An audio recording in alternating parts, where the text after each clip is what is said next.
Okay, so I think we got one for something simple for evaporation. Should be fine. We have our base evaporation. We then have a some evaporation based on volume of the watering tile, and then we have a humidity factor which increases evaporation. So let's go ahead and test it out. First thing we want to do is make a new world, save it, because we've made changes.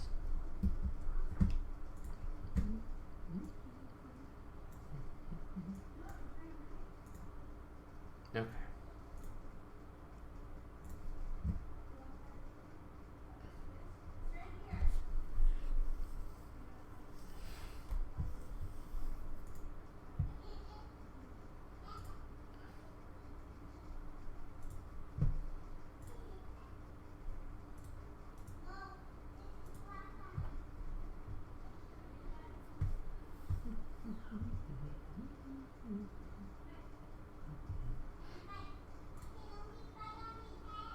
Yeah, hello again. wasn't gone as long as I thought.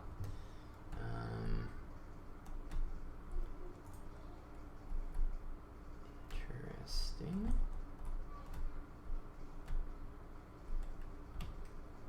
Okay, definitely seeing the effect of evaporation.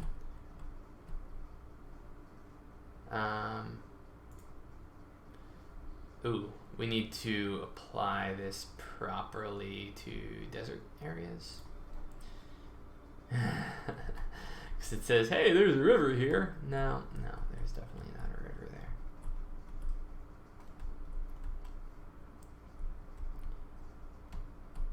Our deserts now look very properly desert-ish.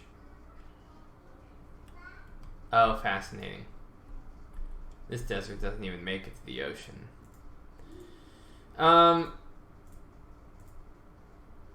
Which may just tell me that maybe this was a little too austere.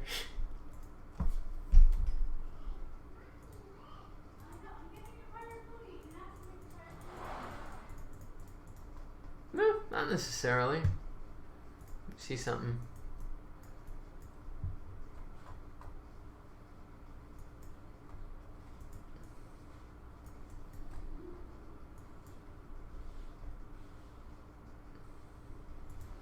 Yeah, I mean, we've got rivers that pass through deserts that just end. So.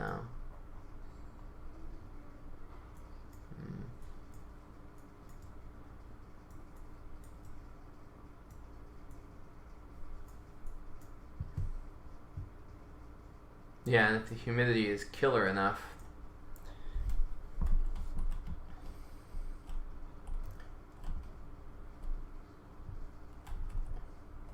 What's going on here? We have some desert. Okay.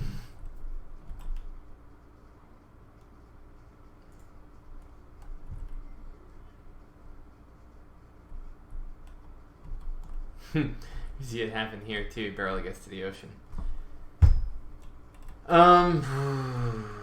That complicates things. I mean, I knew that our rivers were definitely getting places they had no business being, but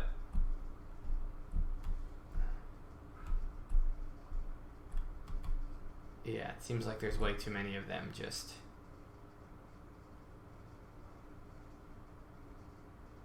Oh, I think I might know one of the issues.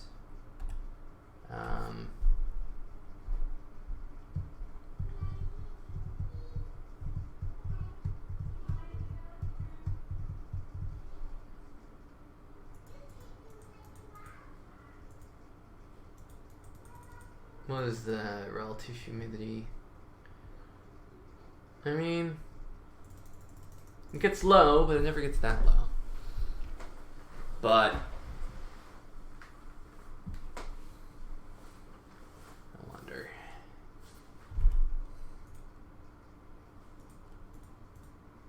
No, it should be fine. I think. See something.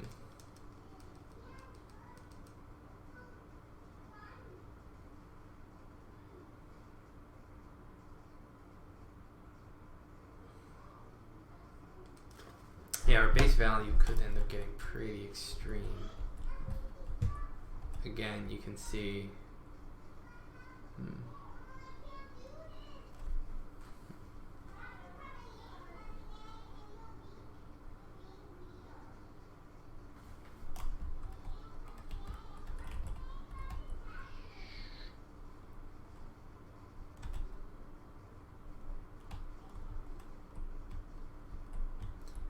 Let's save this world and just see.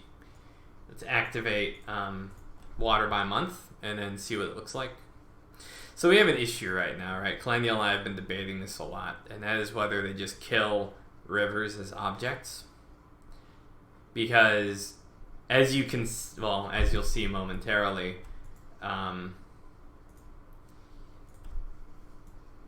how much water is actually flowing down a river can vary dramatically from month to month. And so, right, you should theoretically have some rivers that are just like empty at certain times of year. Particularly the ones that tend to be the smaller. So let's go ahead, take a look. Let's go ahead and switch to our water movement. Start game. Let's jack it up. Let's go back to our little glacial melt area. Oh man, it looks really dry now. It's kind of what we want. Let's see what it looks like now with some glacial melt. Yeah, now we have real rivers, right? This is what we want.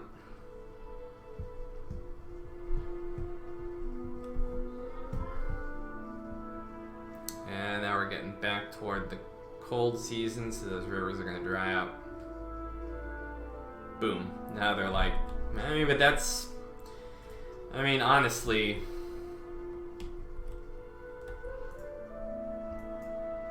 it's about what one would expect. You get, even in Italy where you don't even have glaciers, you get, I guess you have a little bit of snow melt, but you have some rivers that just totally dry up, especially in the headwaters, in certain seasons. Okay, so let's kick it on, see what some of our desert rivers do. Yeah. Yep. So you can see the headwaters are furnishing more, and so the river gets further.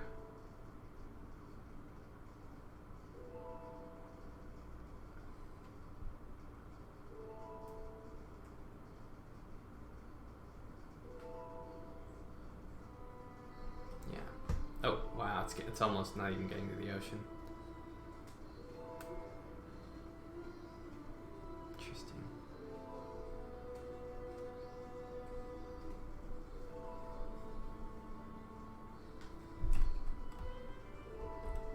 Look at this guy.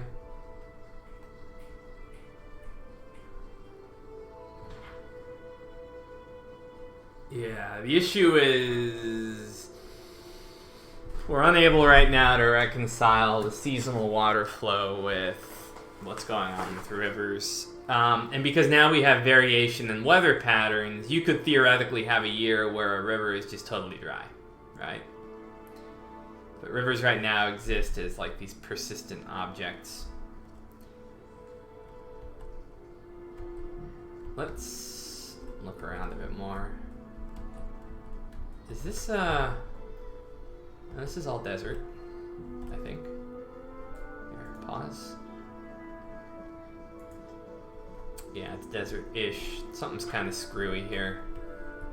Oh, yeah, it's screwy because we don't have the soil retention implemented yet. Let's see what happens here.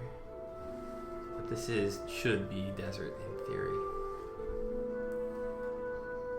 Yeah, so you can see the river drying up here as we move toward the dry season.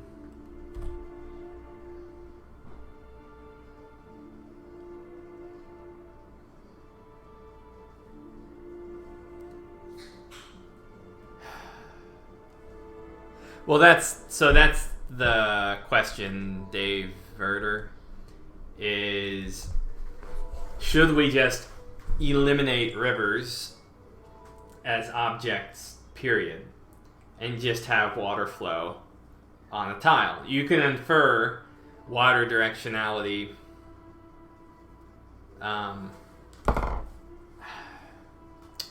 there's a problem though. There's all these other variables that need to be on the tile in order to infer information about that tile. So, for instance, let's say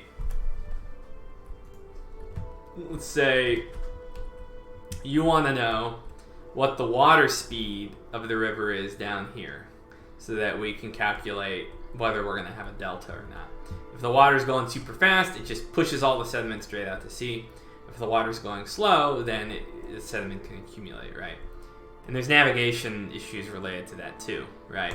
If the water's going super fast all the way down the river, it's really hard to use it for commerce. Whereas if it's nice and slow and meandering, that's not a big deal. Here's the problem. Problem is, if you have rivers as objects, you can measure how fast the water is moving in the headwaters, and then transfer that speed, that velocity downriver and have it decay. And so you can a river is a graph structure. You can go tributary, tributary, tributary, and then sort of transfer the velocity down so that you know what the velocity of the water is down here. Does that make sense? If you just do it from tile to tile, though, the only way to do it right is to then make water speed a variable on tile, which means it has to be a variable on every single tile in the game. And I imagine you can kind of see what the problem with that is, because now you're taking up a bunch of memory, because yeah. And then of course we have to do all of our sedimentation calculations tile by tile too, as opposed to on water objects. But of course the issue now is we have rivers which are persisting when they shouldn't. Right, so you can see, oh look, it says there's a river here, but no, there shouldn't be. Maybe I can talk to Cal about this.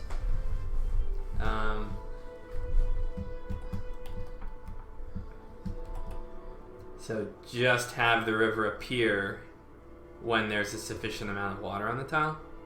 Let me get Cal in this conversation.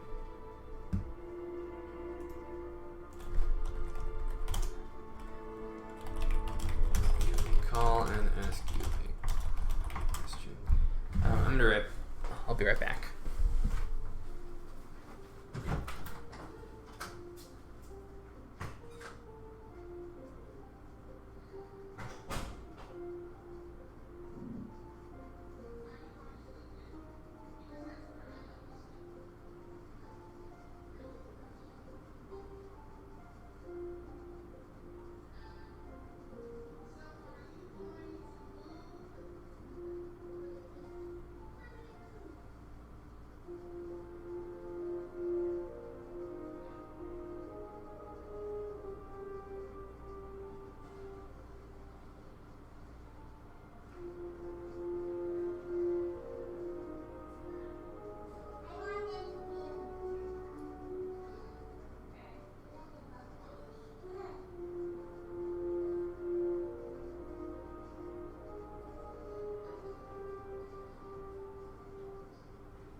Few other options.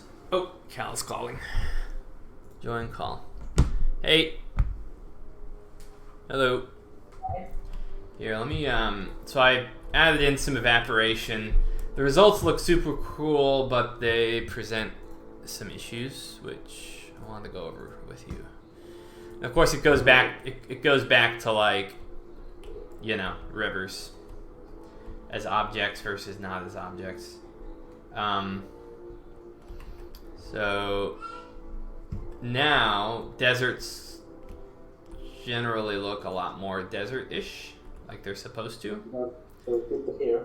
Because evaporation works properly. Some rivers even like don't even make it to the ocean.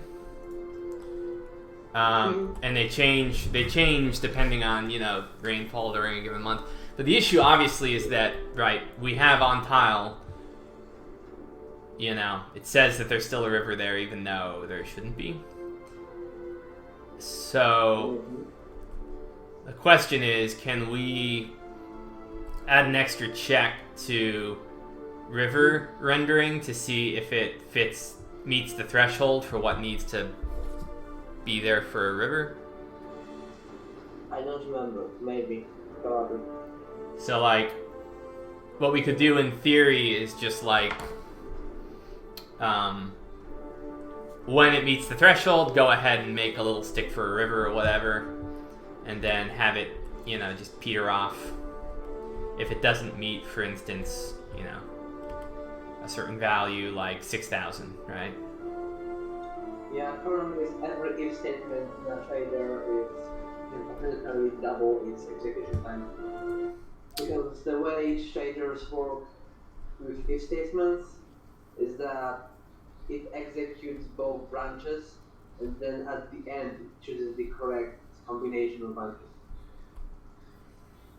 Because that's how GPUs work. So I'll have to think about it. Okay. But it's almost definitely something we can do.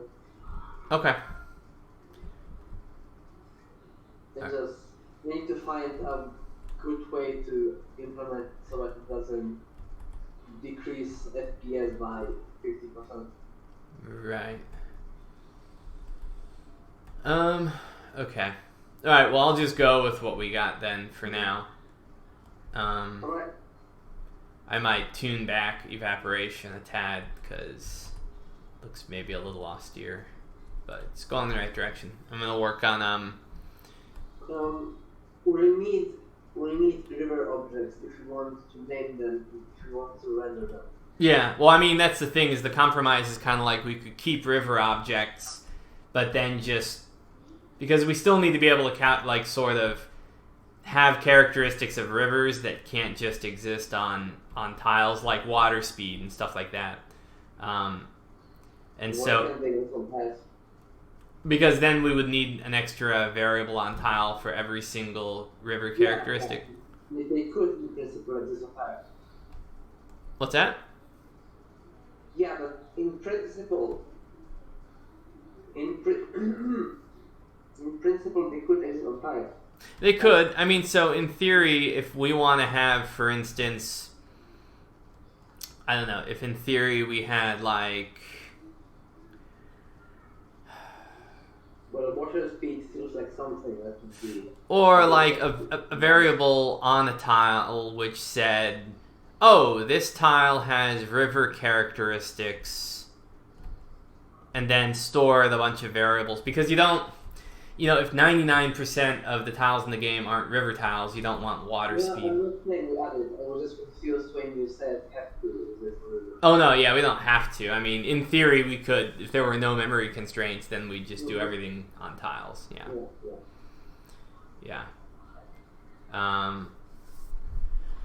Okay. There is one thing I wanted that just reminded me of. For some reason, deserts become grassland. I'm not sure if it's because the threshold for what is considered a desert is too low. But yeah. I don't know. I mean, that's confused me too. I haven't thought much about it because I assume like everything's going to be scrambled once I make. If you switch to the biome map mode, it's the circle on the right. Yeah, well, this is irrelevant at the moment because there's nothing to kill anything. So if you get far enough in the calculations. Yeah, but what I mean is that even on I feel like grass grows too much from desert, basically. Yeah, well, that's because it doesn't have any of the stuff that would normally. Basically, things can keep growing without water being. Like, it's at a certain point, it's what's supposed to occur is when there's not enough water, stuff dies or burns. None of that's happening right now, so grass just takes up all of the water immediately. It doesn't matter that it's less competitive because it's not responding to the negative effects. There is no water on those lines. Oh, right. Well, I can't see how much water really is on these tiles. I mean, what I mean is that there was like 3 millimeters of rainfall on some tiles, and they were full on grasslands. And I'm not sure if it's because I set the threshold too low than what you intended. Maybe, but like I said, I'm not going to think about it too much until I just implement the new stuff because, everything's going to change anyway, so. Sure. For now, I'm just going to try and get the whole water flow stuff right. And then, today I can basically start to implement permeation of water into the soil. At which point then... Go ahead. Are you gonna reuse the function we already have? We have a function for permeation. Yeah, I'm probably gonna have to alter it. Yeah, but can you alter the function directly? Probably. Because it's already used by the macro, so if you make a new version, they won't be synchronized. Yeah, the whole thing is probably going to have to be a bit reevaluated because the previous permeation function wasn't about storing soil and water. It was a multiplier to rainfall and stuff like that, and that's not really how it's supposed to work, right? Yeah. So it's just going to be, it's probably going to get blown up. We'll have to read. Okay. Alright, cool. So I think we're fine for now.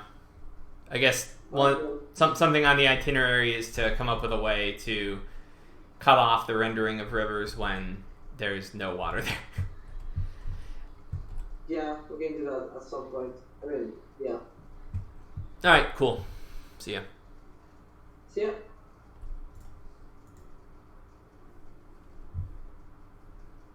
That's sort of what we're working on right now, Wyman. We need to get seasonal water flow working properly in order to properly do vegetation. And I'm rehatching how to handle water availability for plants. Let's see. Love in the glacial melt code. Well, I'm confused about how there's enough water here. Well, maybe not.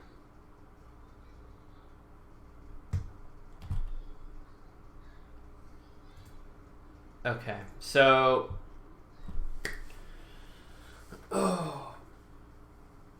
this is the tricky part. We need to calculate how much water... We need to calculate how much water is going to be going into the soil.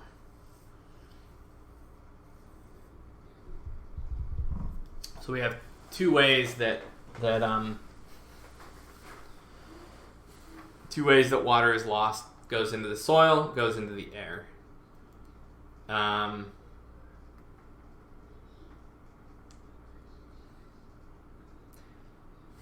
let's go ahead and write this out, right? So after evaporation, we then determine how much water goes into the soil. Sandy soil will grab more water and loses... Sandy soil will grab more water and loses lots of water. Loamy silty soil grabs decent amount of water and loses decent amount. Clay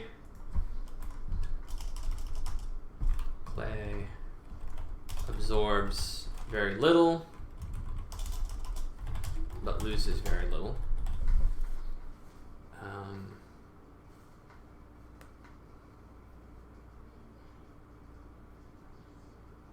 What's cool about this method is that we'll be able to determine landslides really easily because clay soils will absorb tons and tons of water, and if they're on slopes, then it can be so heavy that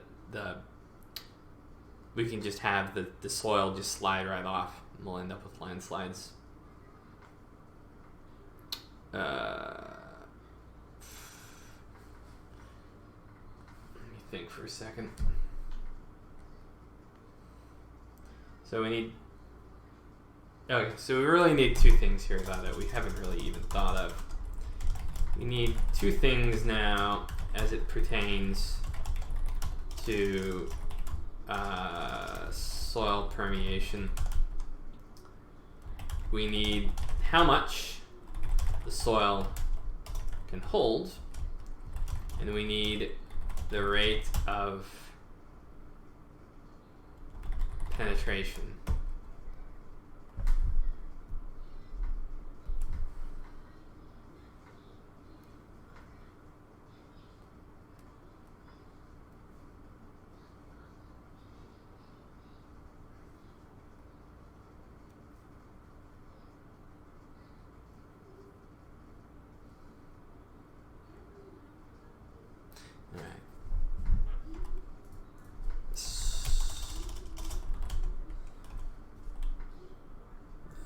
Let's read up on some soil permeability again.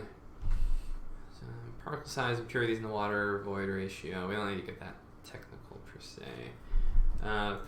Based on soil texture. And then we're eventually going to need organics to remediate all of that. Infiltration rate. Okay, this is good.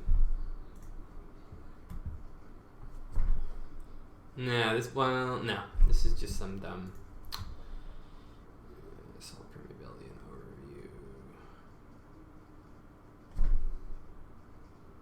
It had some good sources in the past.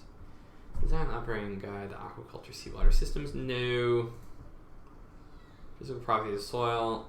Yeah, it's a teacher's resource, but it's a good point. It's in the right direction. Yeah, clay, sand, silt. We know. Yeah, we're aware.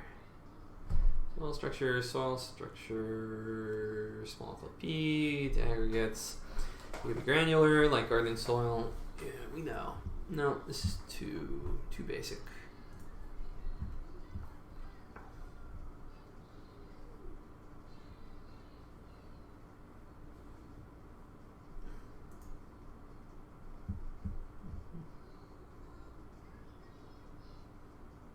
Interesting.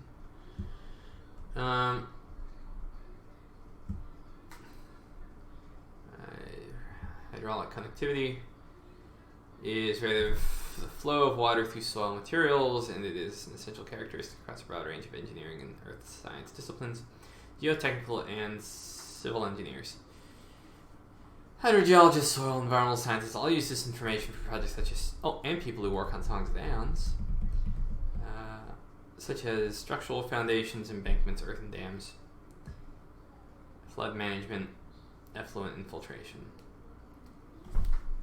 porosity and permeability. Factors that affect soil permeability. Soil voids create an easy path for the movement of water. The other factors like hydraulic gradient, soil texture, soil type, particle size distribution also affect permeability. Darcy's law dictates all results from soil permeability text is an equation describing the movement of fluids through a porous medium. This equation defines the coefficient of permeability or hydraulic conductivity of soils, the ratio of fluid velocity through the soil matrix to the hydraulic gradient.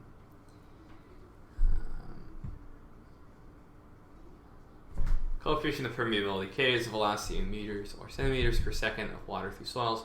Fine-grained soils, such as clays, might have values of around 10 to 8 meters. That doesn't sound right.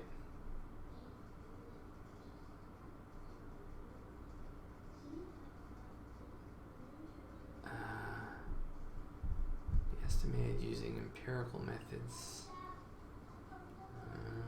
Am I misunderstanding this? Already different laboratory and field tests make it easy to measure these properties directly. love to have a table or something like that.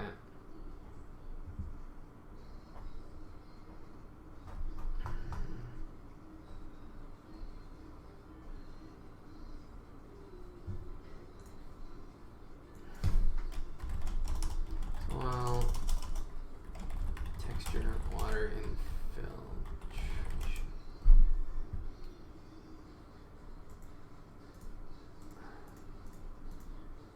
Actually, and this is a sort of general agriculture resource. Oh, this is cool. Frequency.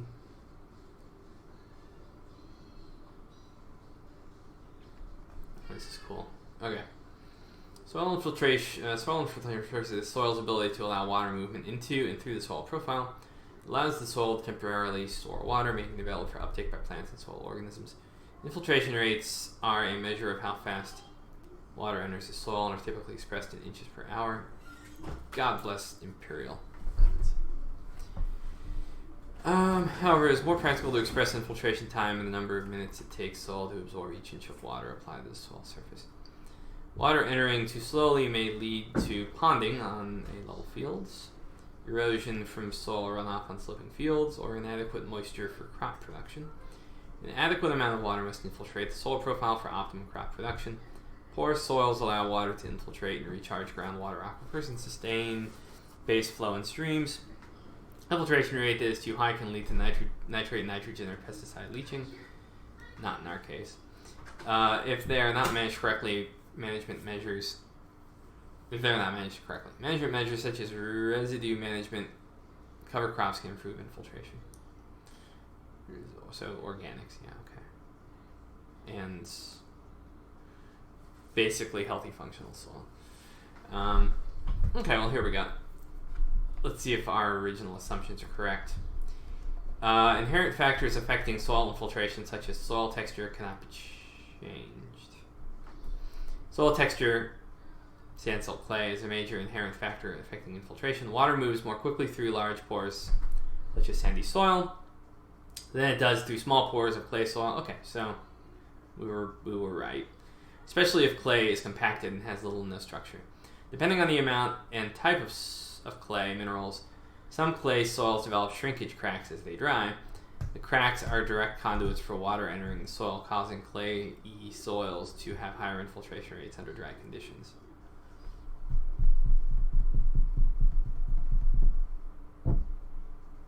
Oh, that's tricky, isn't it? So if you have super clay, if you have clay-rich soils excessively, then you end up with big cracks in the soil, and that allows direct infiltration, right? Where cracks do not occur, clay soils have slow infiltration. Okay, we'll have to think about that later. Management practices such as providing ground cover. I don't really care. Soil moisture levels increase. Soil moisture is impacted by water uptake.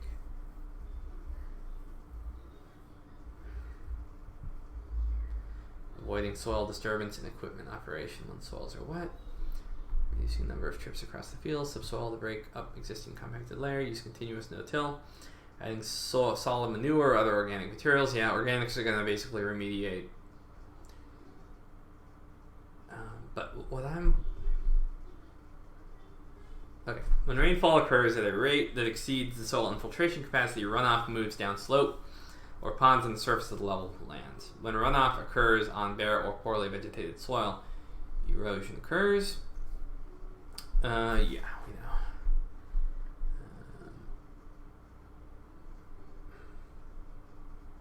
Perfect. Okay, this is what I thought. Alright, this is valid. This is validating. This is perfect.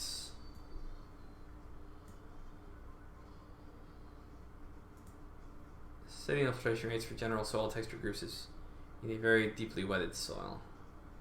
Okay. Alright, this works.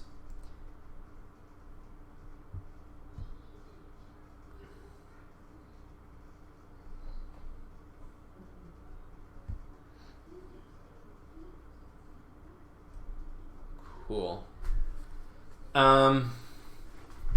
Alright, so let's check retention.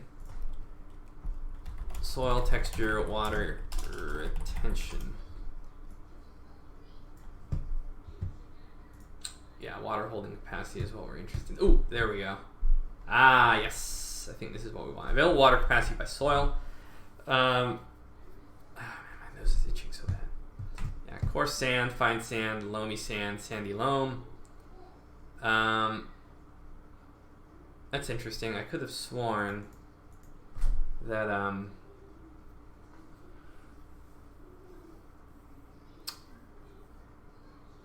could have sworn that clay could retain more. Silty clay, silty loam.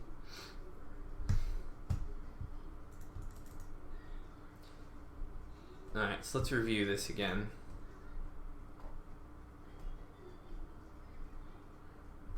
Soil moisture limits forage production potential. The most in semi-arid regions. Estimated water use efficiency for irrigated and dryland crops production system is 50%. And available soil water has a large impact on management decision producers throughout the... by understanding a little about the soil's physical properties, you can make better soil management decisions. Soil texture and structure greatly influence water infiltration, permeability, and water holding capacity.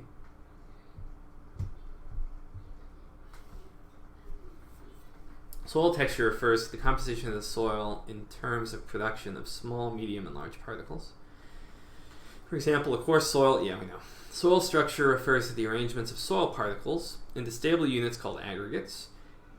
I'm debating about whether we need to have soil aggregate stability in the future. We could just use organics kind of as an analog. Could be close enough.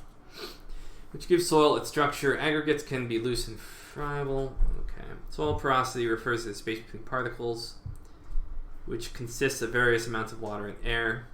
Porosity depends on both soil texture and structure. For example, a fine soil has smaller but more numerous pores than a coarse soil. Yeah. That's another thing we need to take into account, porosity, to determine how much oxygenation is occurring in the soil, which determines how quickly organics are consumed and converted to soil nutrient. And so theoretically, a sandy soil with a lot of porosity would basically have all the oxygen you need, which means the soil microbiome is eating up the organics very quickly, which would sort of reduce the equilibrium value of organics in the soil. That's a whole other thing we're going to have to deal with later. Water infiltration is the movement of water from the soil surface into the soil profile. Soil texture, soil structure, and slope have the largest impact on infiltration rate. Soil texture, soil structure, soil, and slope.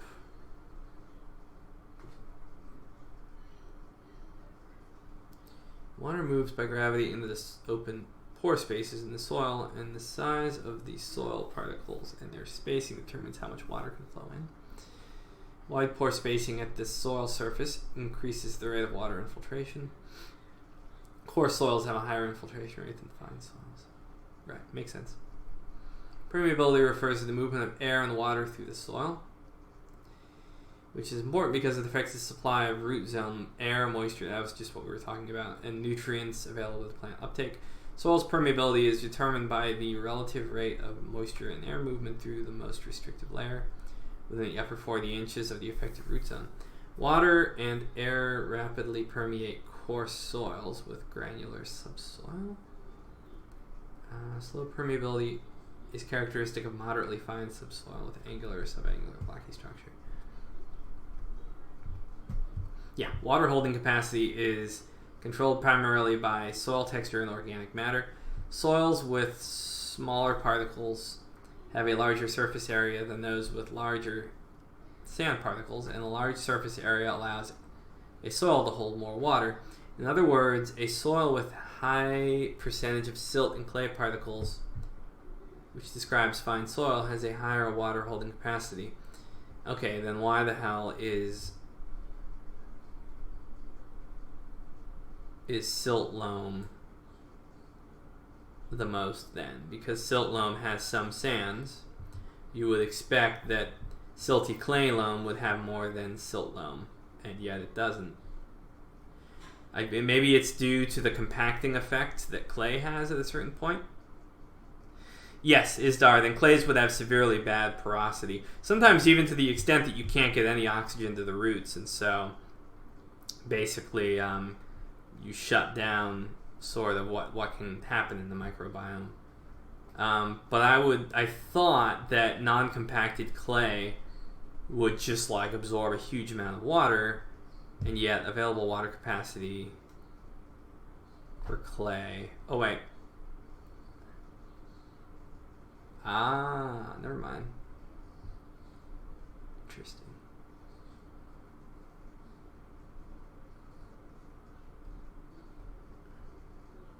Okay, water and soil.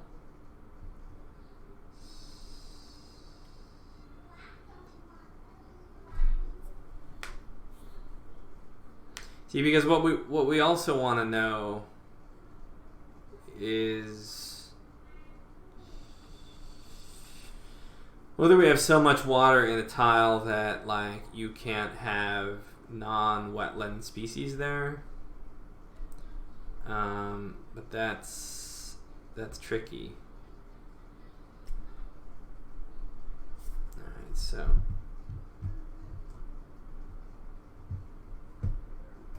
let's keep reading. Soils with smaller particles, blah, blah, blah. In other words, a soil with a high percentage of silt and clay particles has a higher water holding capacity. The table illustrates water holding capacity differences as influenced by texture. Organic matter percentage also influences water holding capacity. As the percentage increases, the water holding capacity is increased because the affinity organic matter has for water.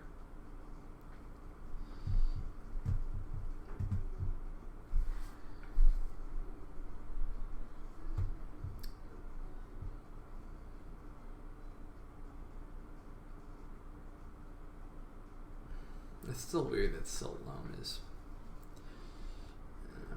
Water availability is illustrated in the figure by water levels in 3 different soil types. Excess, what were this? Silt clay loam. Silty clay loam, I see.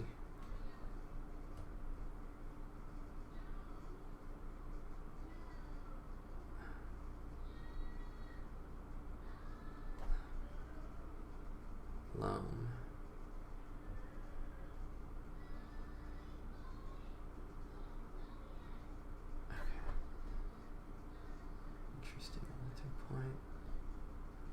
Alright, the water is the most important for crop or forage production. Plants can use approximately 50% of it without exhibiting stress.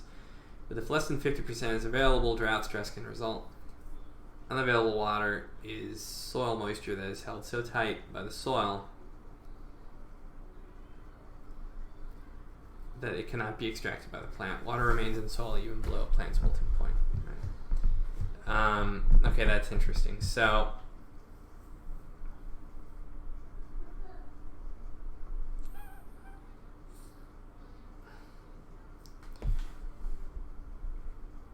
alright, so we can have different wilting points for different plant types.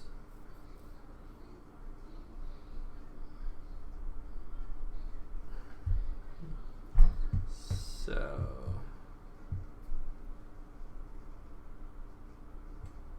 what's field capacity though? Available water. I see.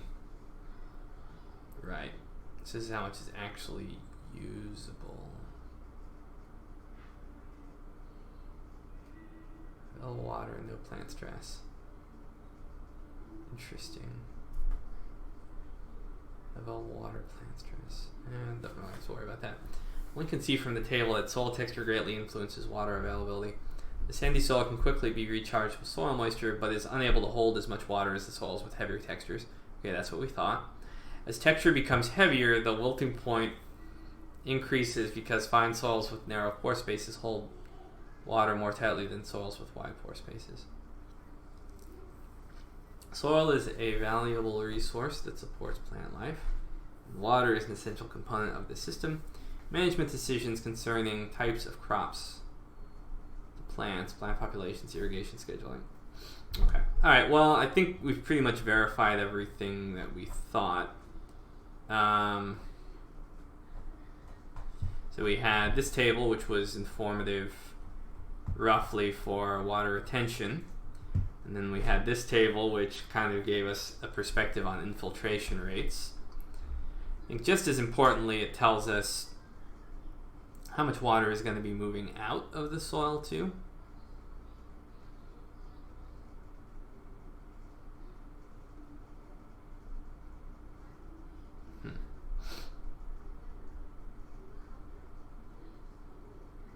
Everything we thought was a true fact after all. Pretty much. Now we gotta take that information and translate it into our algorithms. So I guess the first thing we do is we just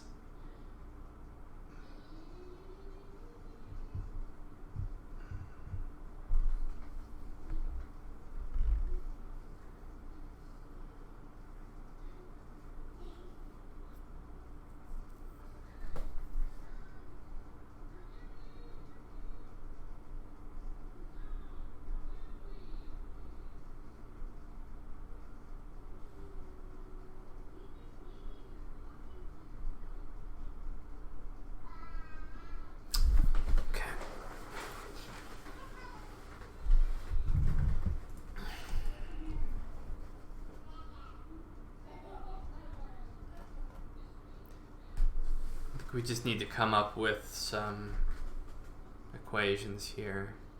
Let's look at how we did it before. We had a let's see, it was like Demian utility function or something. Utility. Where? Oh, for fuck's sake. Here, we're gonna turn you off. We're gonna go ahead and utility. Demian utility. I think we had. Yeah, this was the BS permeation. Wind factor, and then we should have. Jeez. Huh, where is the real permeation?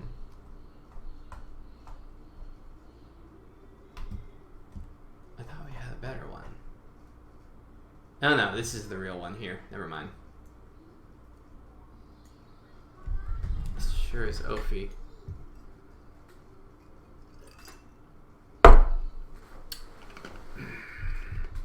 Tile perm.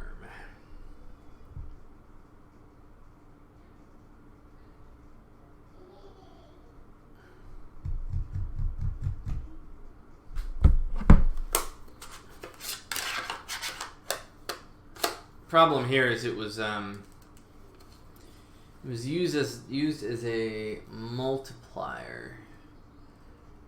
Okay, so we had sand sealing, silt sealing, clay. Any clay over reduces water retention. Yeah, see, we don't really want it to work that way. How do we do this? Okay, so we calculated the percentage of each.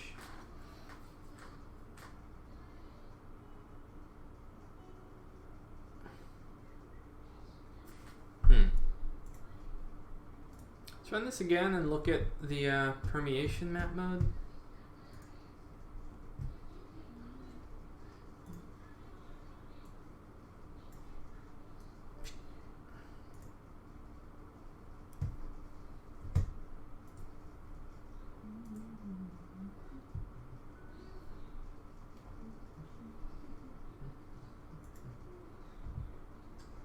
Hello, I thought I'd show you guys.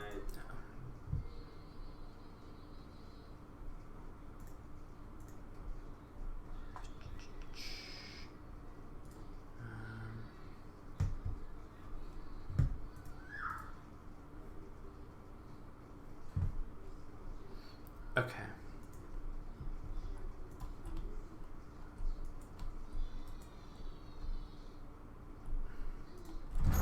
So I think we had our permeation map mode just rigged up to that function. Heat waves, excessive humidity, droughts, soil permeability. There we go.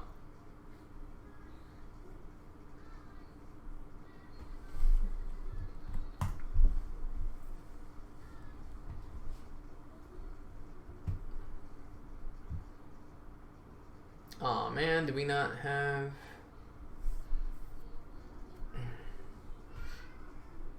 Broadleaf. Yeah, we got permeability there, but we don't have the soil texture components.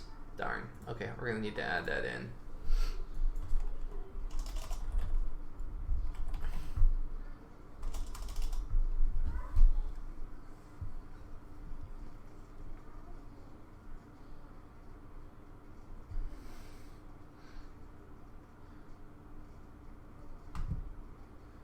Was this it? Nope.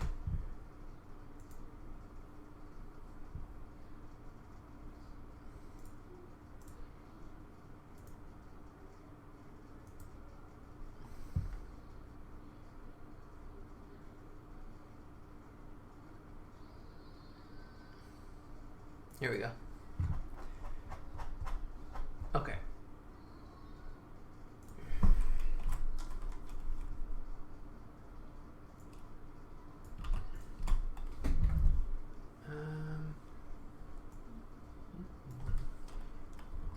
Sands.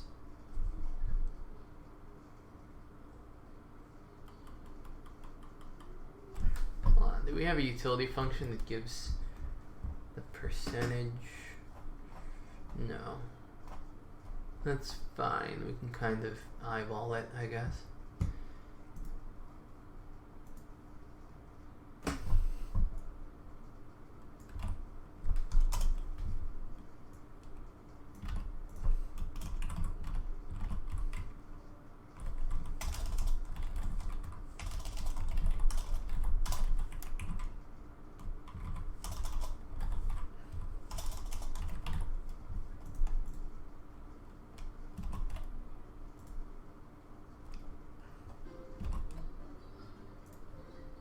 Okay.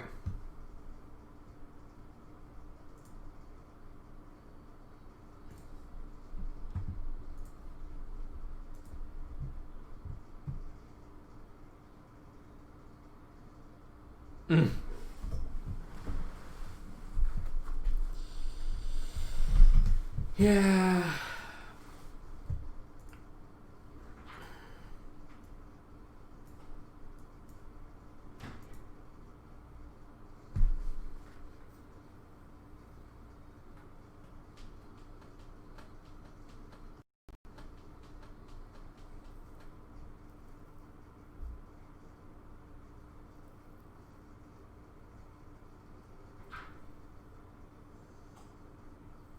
Well, we're gonna have to put that on hold, Peter, because we need a new dynamic lake system.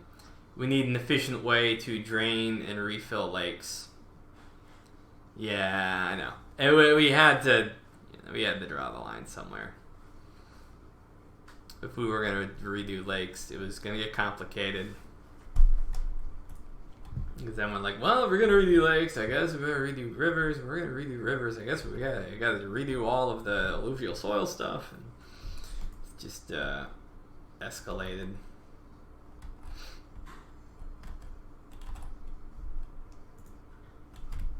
Okay, back down to our permeation.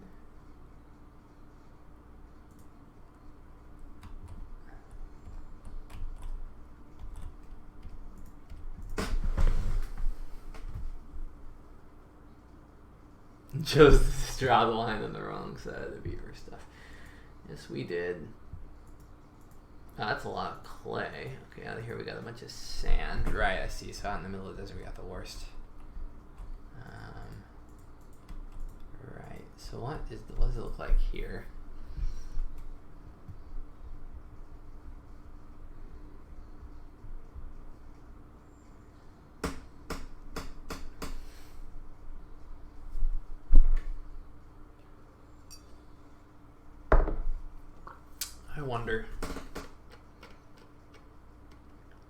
I wonder if we can use this permeability calculation after all.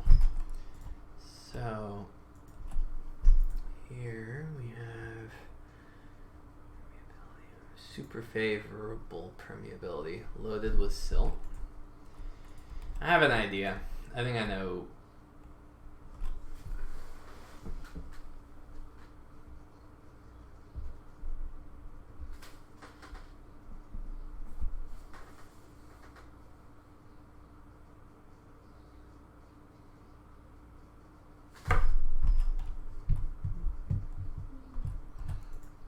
Maybe we can flatten the result out a little bit. I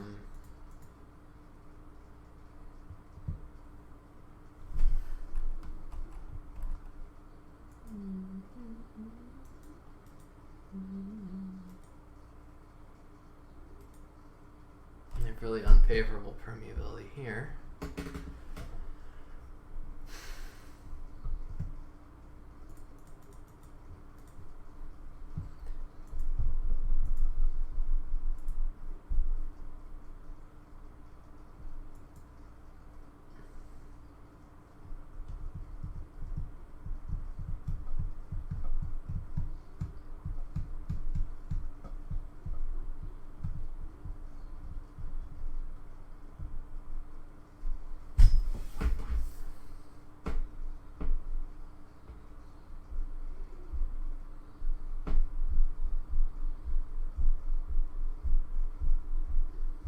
What's tricky is we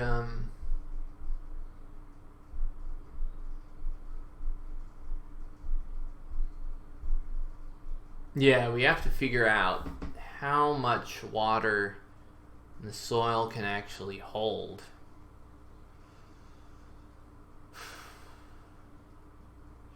We have to relate that to how much water is actually landing on the surface. That gets a little confusing. Alright, so I feel like we need a function for just that, right?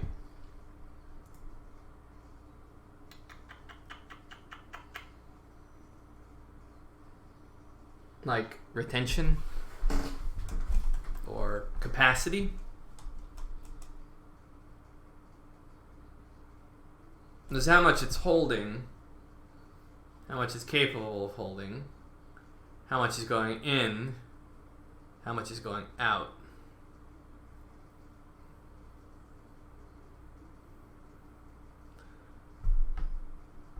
Tricky, tricky, tricky.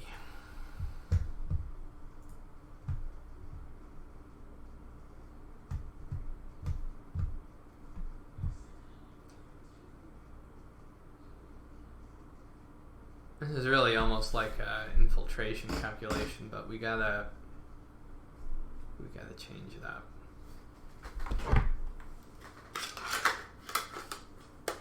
Because the thing is, like, we're gonna have plants attempting, like, basically soaking it up too, right? So water's gonna be going in, water's gonna be going out, but then plants are gonna be like drinking that water as well and putting it back into the atmosphere.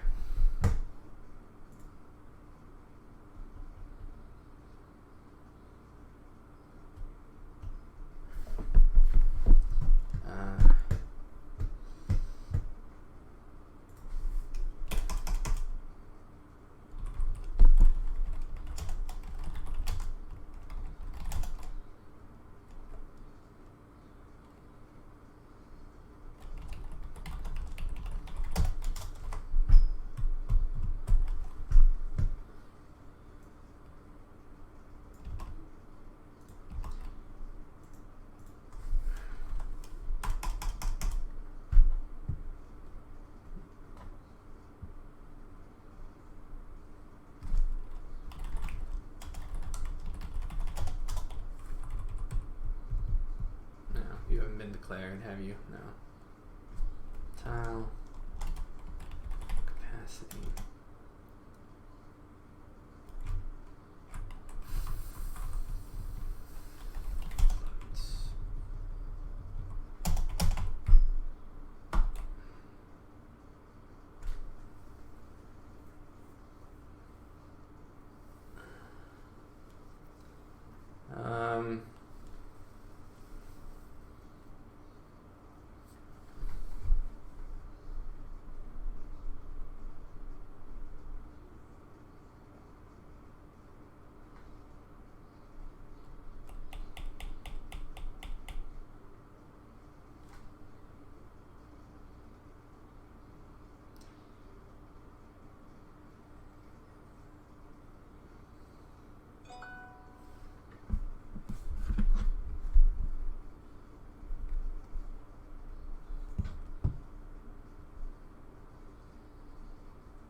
Okay. Let's just sort of think out loud. The amount of water that we lose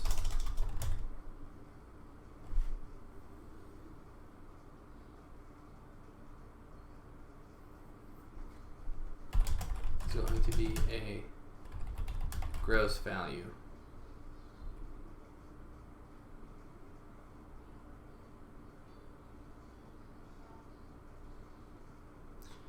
But here's, in some cases, do we have more porosity at the surface in like loamy soils than down below? So could more water get in than leave necessarily? Because it's going to be behaving differently once it gets down into the root column.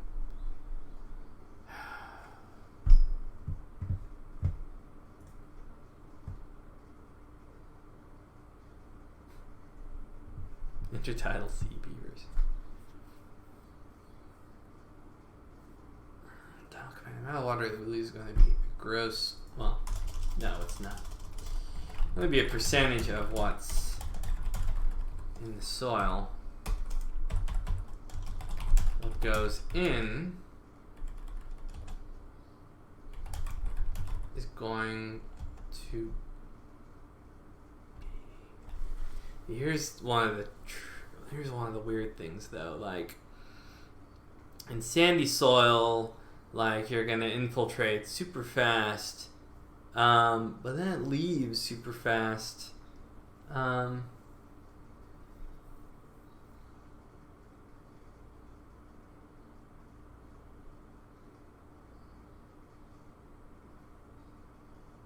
me see something.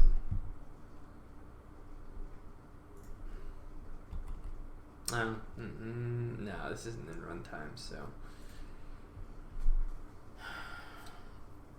what goes in is going to be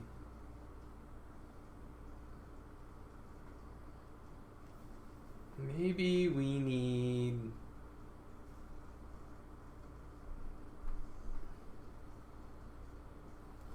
I think this feels like introducing an entirely new statistic to soil.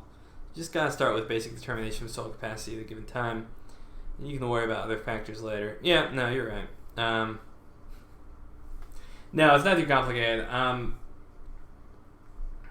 The issue is that determining capacity is a bit complex because I'm gonna have to reconcile it long term with the units that we're using in the vegetation model.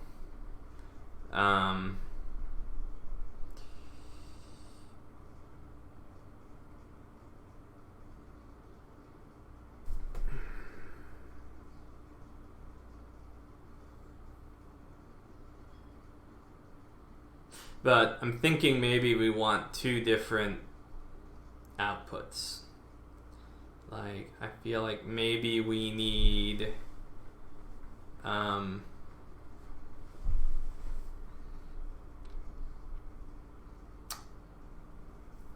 different value for how much initially infiltrates, and then a different value for how quickly it escapes.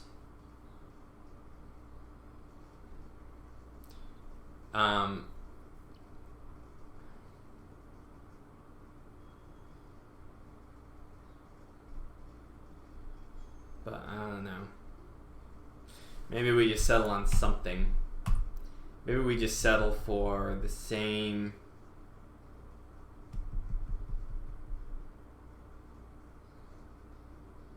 See, because I'm thinking like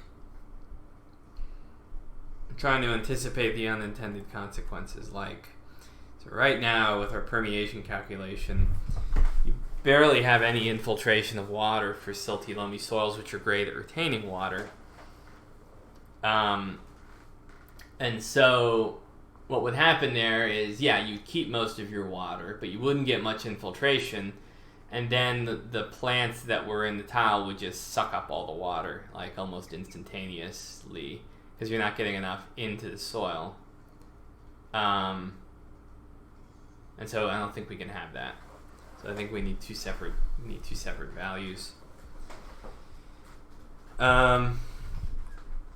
Because we want loamier soil to have a more stable long-term equilibrium and a more abundant plant life long-term as well, right? Because we want sort of just more available water more often.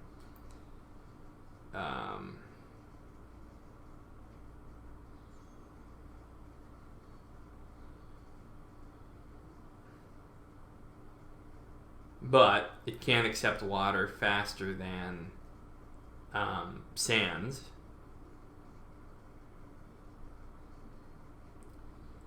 Okay.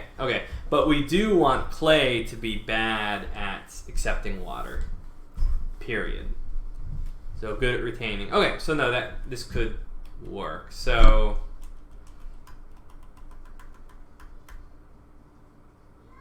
let's try this.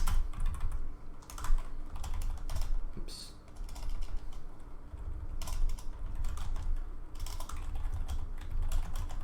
Maybe what we do is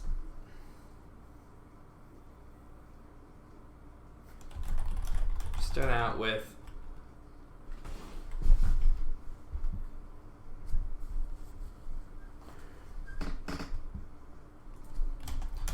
a lot of filtration with sands.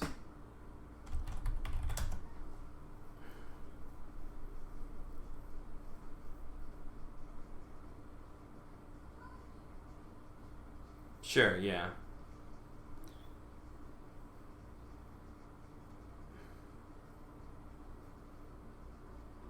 But so one of the questions is, what is the relationship between infiltration of water and retention of water? Well, let's ask, right? Soil water retention versus infiltration.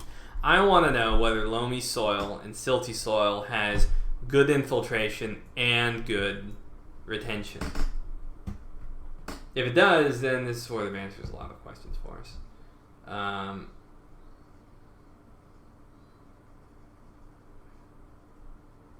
Well, let's go with retention for now.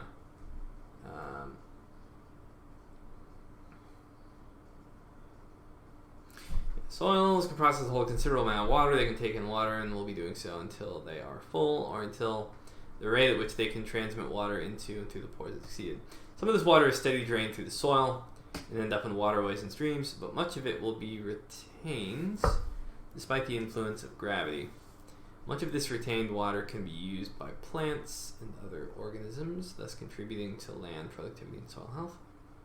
Soil water retention capacity pores. Provide the passage or retention of gases and moistures. Yeah, we know all this.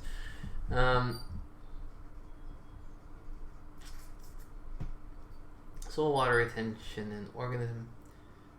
Soil water retention is essential to life. Provides ongoing supply of water to plants between periods of replenishment and filtration, so as to allow their continued growth and survival. For example, over much of the temperate Victorian Australia, this effect is seasonal and even interannual.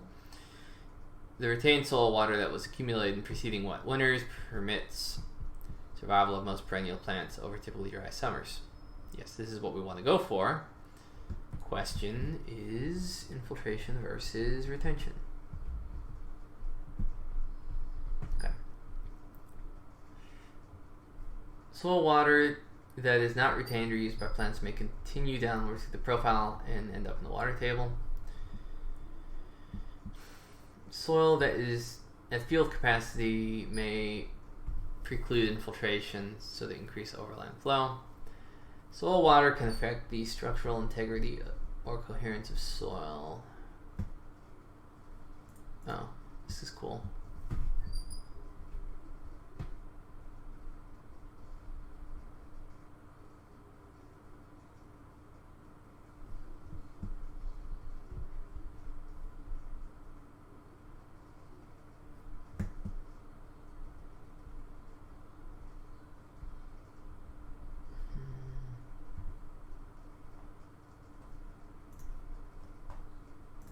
How about this?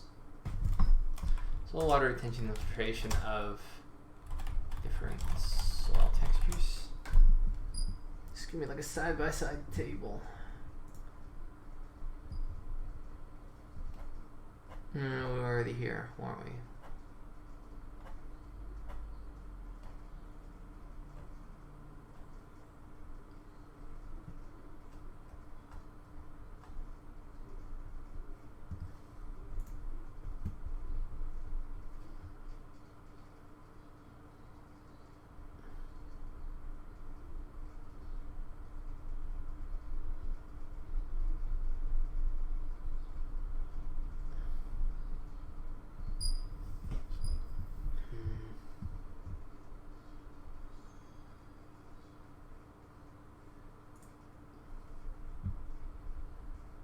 Does not look especially credible, but possibly useful. Infiltration rate, yeah, we encountered this before.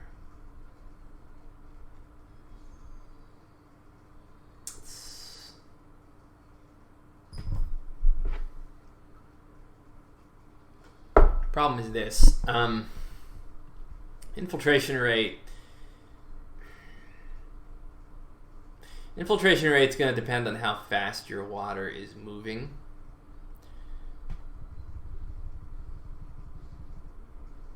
And so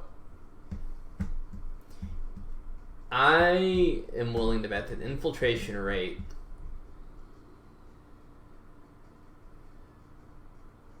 isn't going to be a perfect. We're going to want to flatten this probably.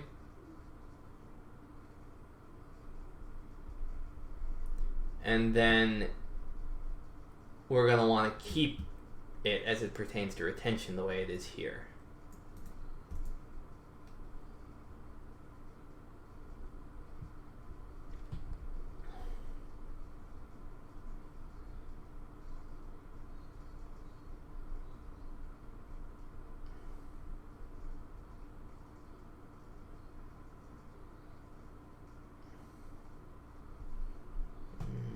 Water holding capacity.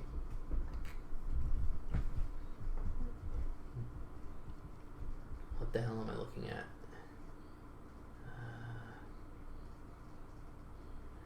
Four. Total available, unavailable. Right. Okay. Interesting. Okay, so we do have more holding capacity. In this case, all moisture capacity and plant available water is usually expressed as how many inches of water there is.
Maybe we can do this more simplistically. Maybe we just worry primarily about retention. But then we have to decide,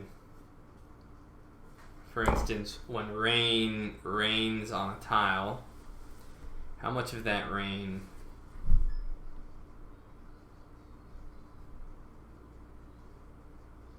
should end up in the soil. Because it either needs to go into the soil or it needs to move.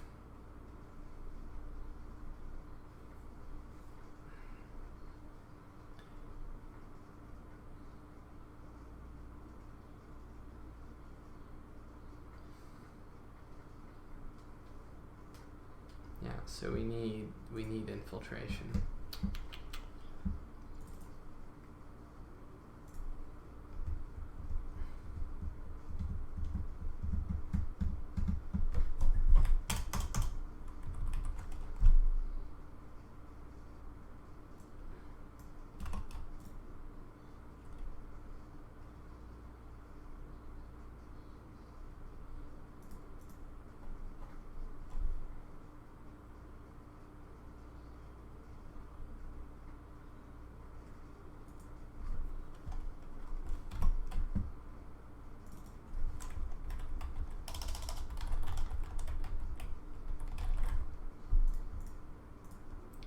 information.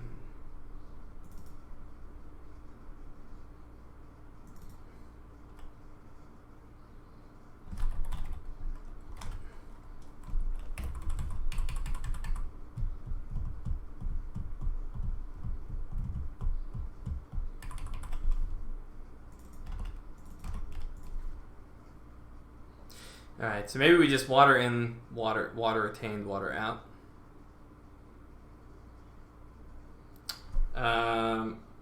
So Destiny calls. We're working on soil aggregate stability eventually in organics, which is a proxy for soil health, because we're gonna have erosion and things like that.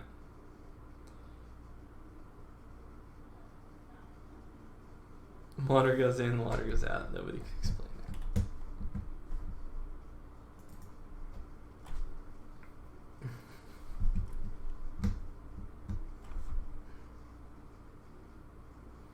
Yeah, because a major part of what's going to go on in the game, Destiny, is that people on the planet are going to abuse the soil, damage its health, and then it can't retain water as sufficiently. And so humans can cause their own droughts. And we'd like to be able to capture that. The more you disturb the soil, the more you cause your own droughts. Water in.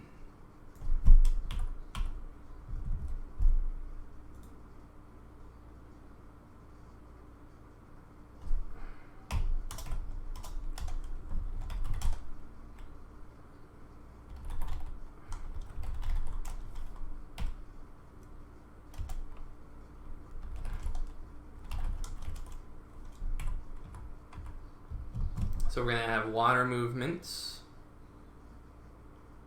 rain in, and alright, so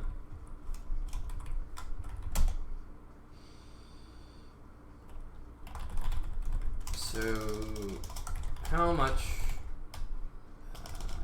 we first want to ask how much water is superficially available. We take water movements times some surface area calculation, then rain in,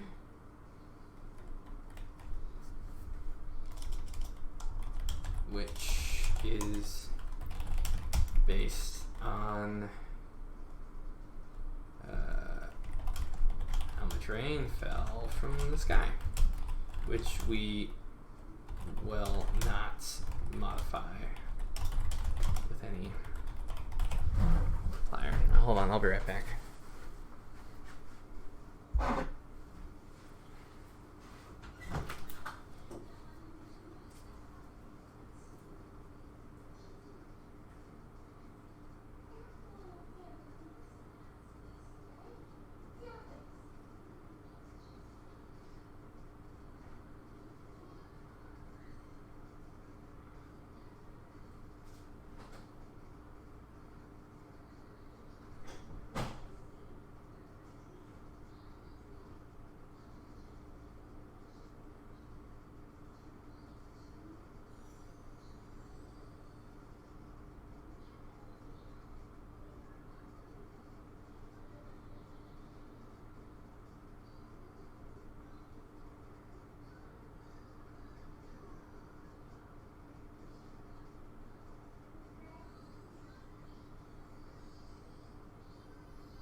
Okay, just needed something to nibble on.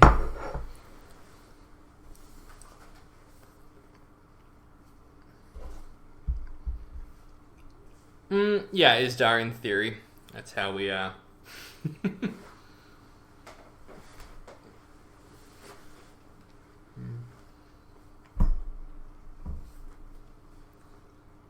Kind of depends on where your water flow ends up.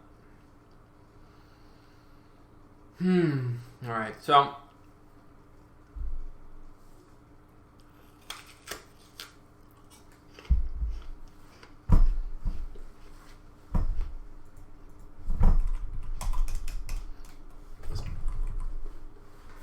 grab a test case.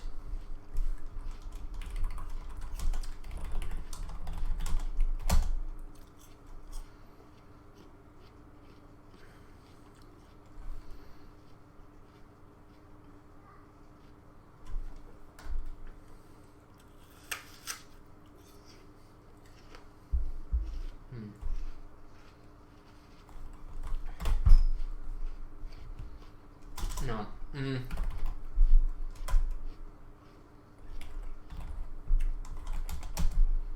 So we have rain in the 40.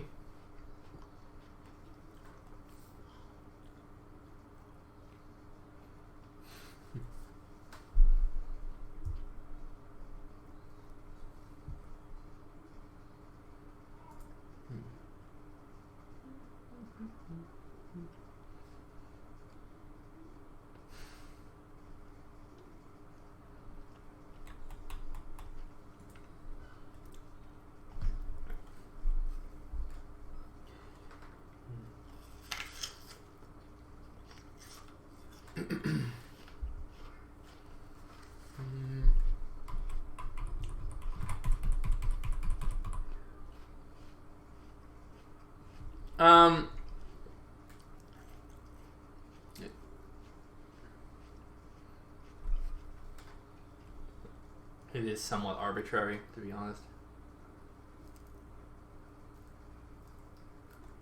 I mean, it's like inches. So it's like it's like millimeters of rain or whatever. But we're dispersed over a tile, and it's sort of like, because tiles are kind of loosey-goosey, in theory, it's hard to give you an exact volumetric measurement.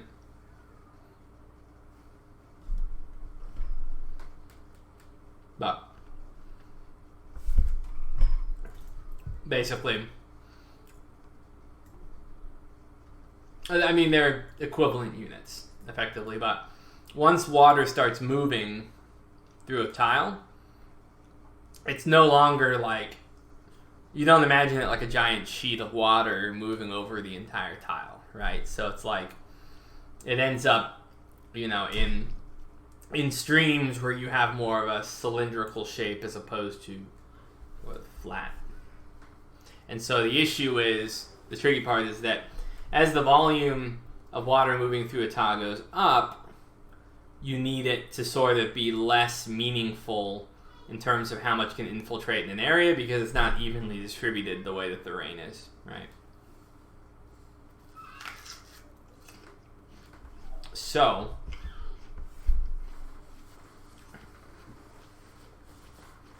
we need to do some kind of conversion, basically, to convert the water movement water into some equivalent value of rain. It's sort of the first step.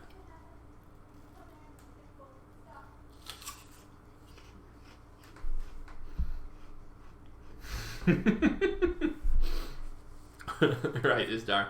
That's how it works. It's just every time it rains, just whoosh, clears everything out. I mean, in some situations that is what you have, right? The flatter your terrain is, the more that's going to be the case, right?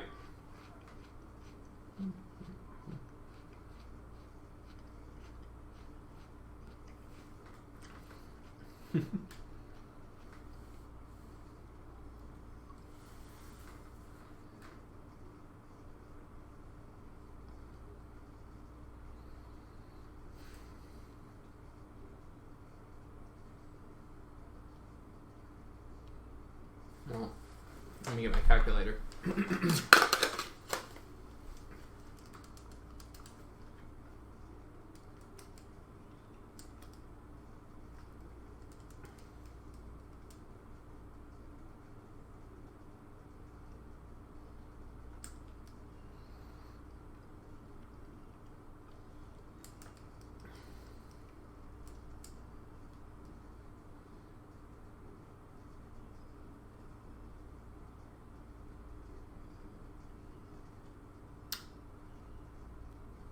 This could actually be simpler than I thought.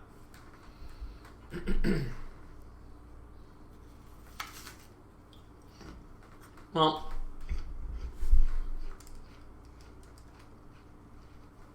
okay. Let's do this. Just so we get moving.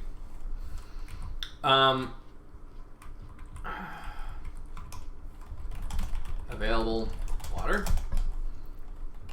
It's going to be raining.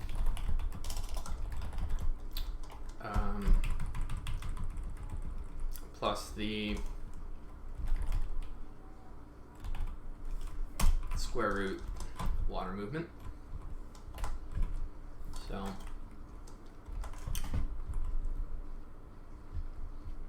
in our hypothetical scenario, square root of 200 is like 14 something. Yeah, 14. So we'd end up with 50 in this case, which is reasonable. Let's do some more extreme examples. So let's say our our water movement equals 100,000. And our rain in equals 40.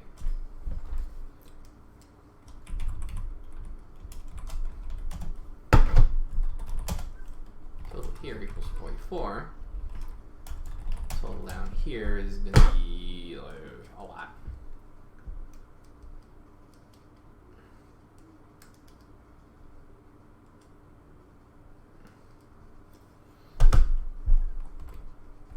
So basically the equivalent of like a monsoon or something.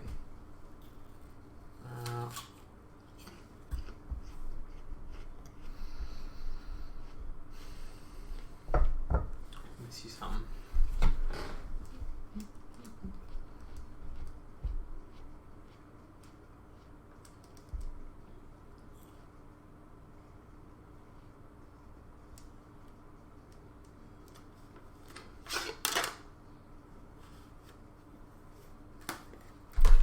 If it's not a seasonal river, I suppose is like fine.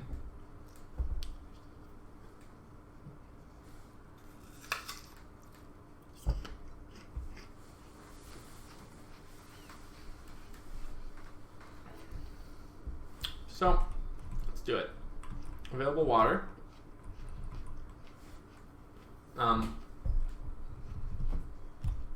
Times some infiltration rate, which we calculate from texture.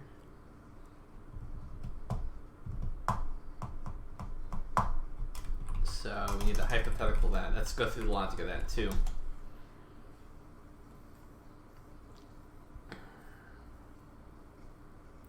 So sands is going to thwart very little water.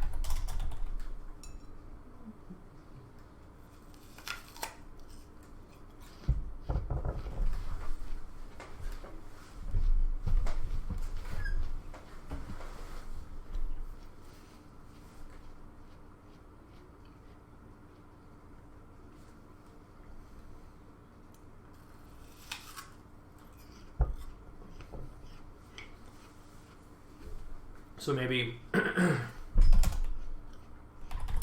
with pure sands,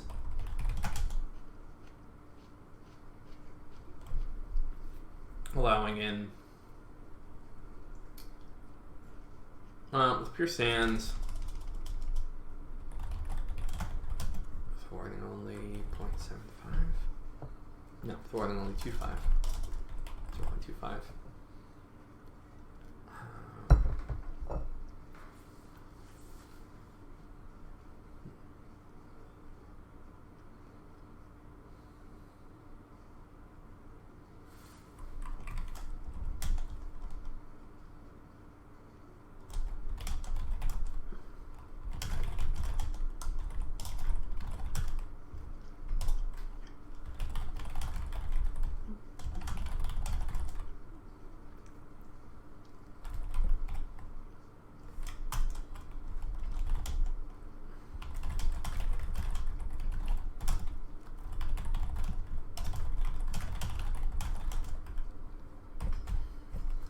That.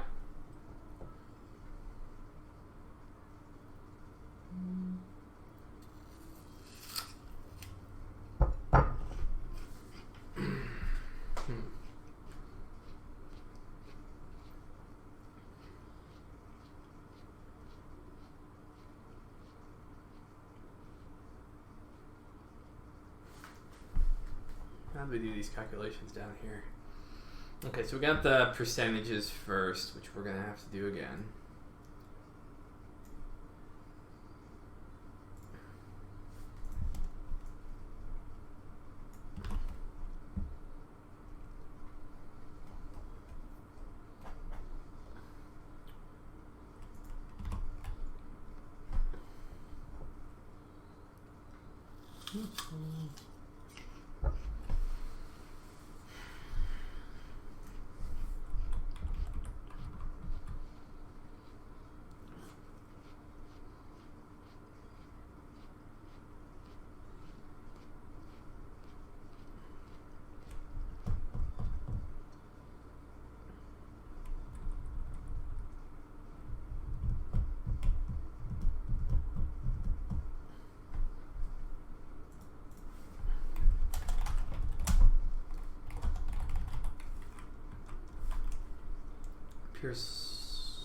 Still is going to thwart moderate amounts of water with 0.5,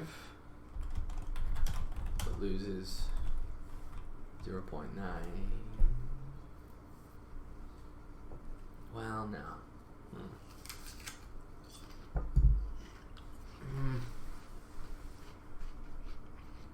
We have to consider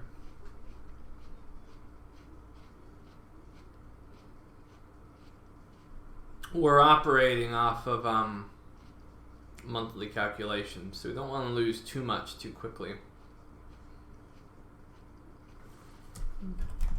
So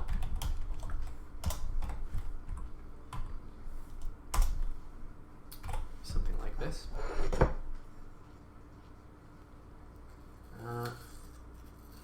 Well, tricky part. Sort of like goosing our equation here. How?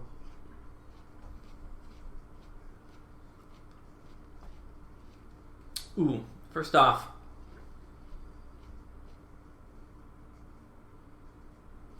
we need to be calculating water in and out here. So, net water change.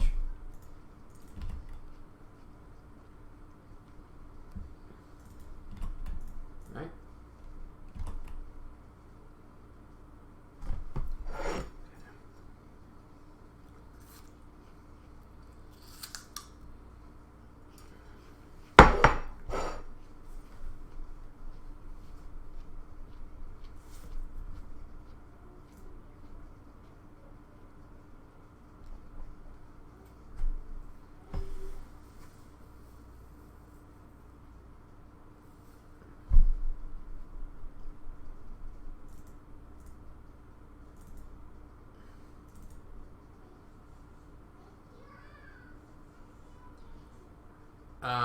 I see.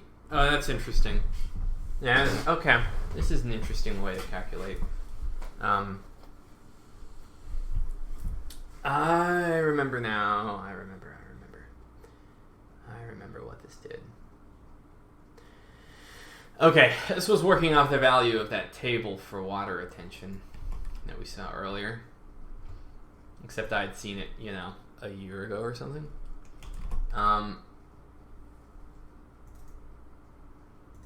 So this will be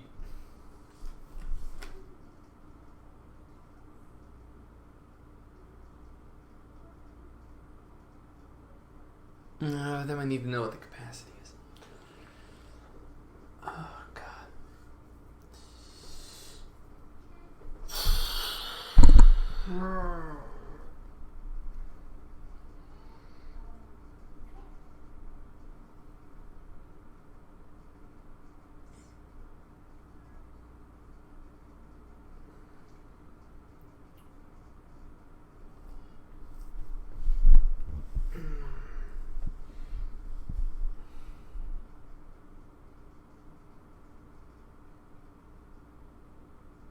All right. So what we're really doing here is we are getting the net water change. So in here, we calculate capacity, we calculate infiltration, and we calculate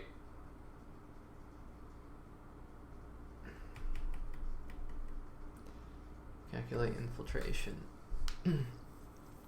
And we calculate loss. That way we never have to calculate percentages ever again.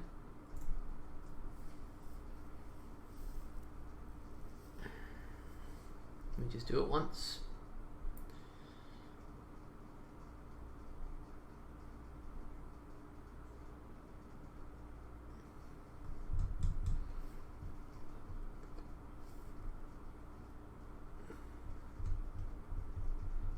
So I guess we need to calculate capacity first off.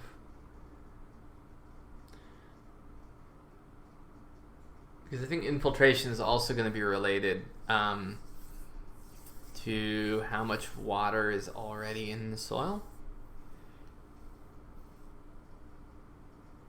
I suppose.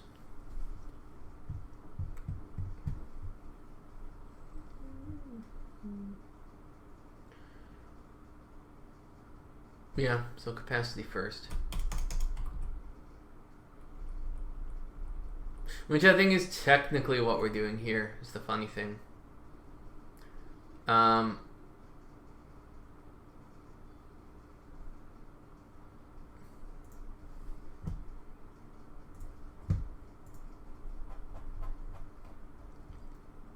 Yeah, available water capacity.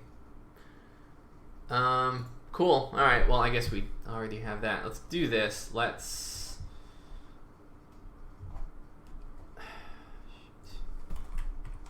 Well, if we want to run this, we're gonna have to cancel this out. Okay. And we can kill you because now we know we do not need water capacity. Save. Run this mofo again.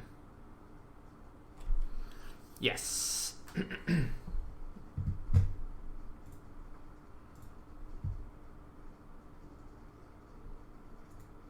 But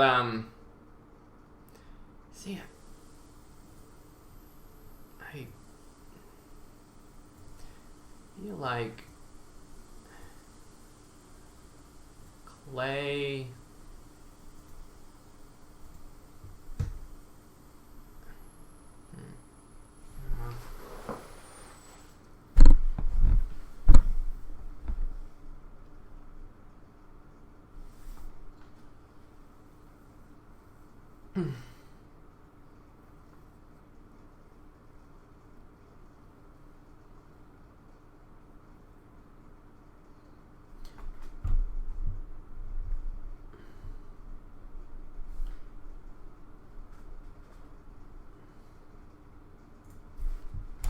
Let's look at our permeation again.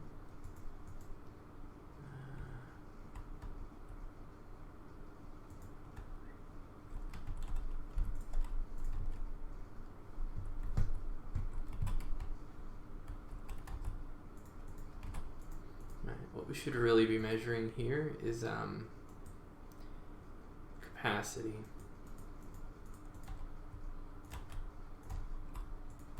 Yes.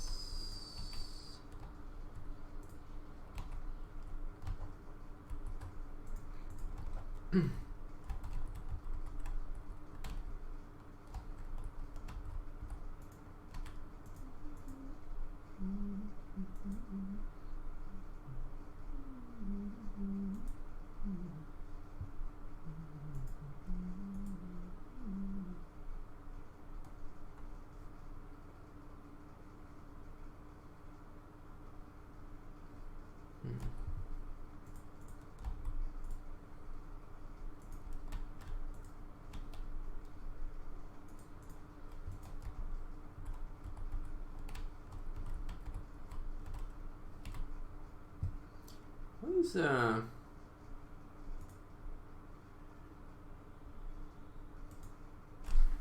See, that's what seems kind of weird. Is there a lot of clay in here or something? Silt, clay, sands. On a mountain? Well, you a volcano? Or something? Let's see if we can get bedrock. Height map, rock type. Yes. We have super volcanically active slopes.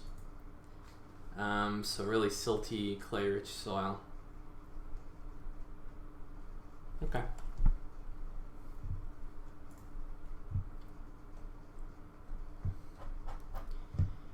In this case, though, we're not... Hold on. Oh, here we are.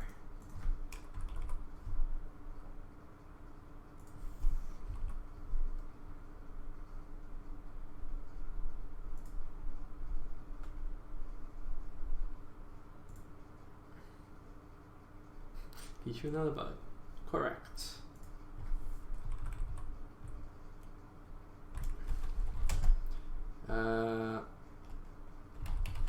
Capacity.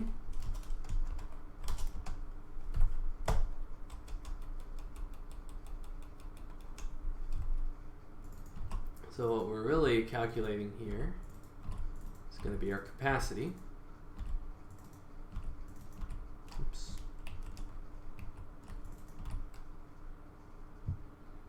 Except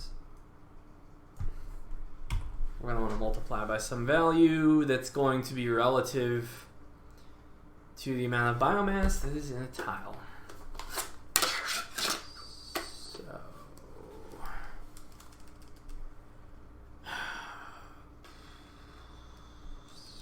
max.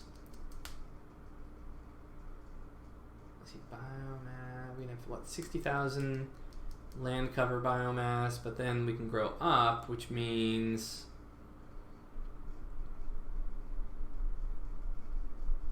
we can always tune this later, but times 4. So we want favorable soils to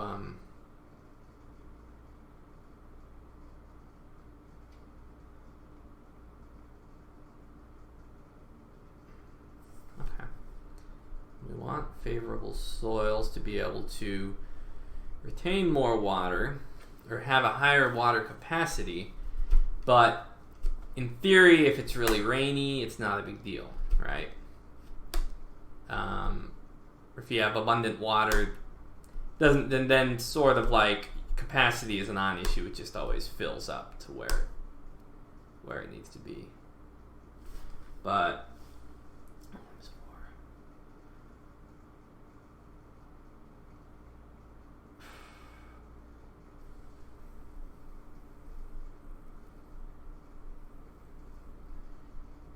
in theory, we want loamy soil to be able to last a certain number of seasons worth of, like,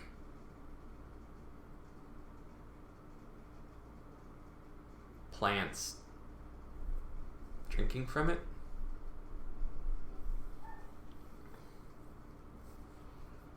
Capacity.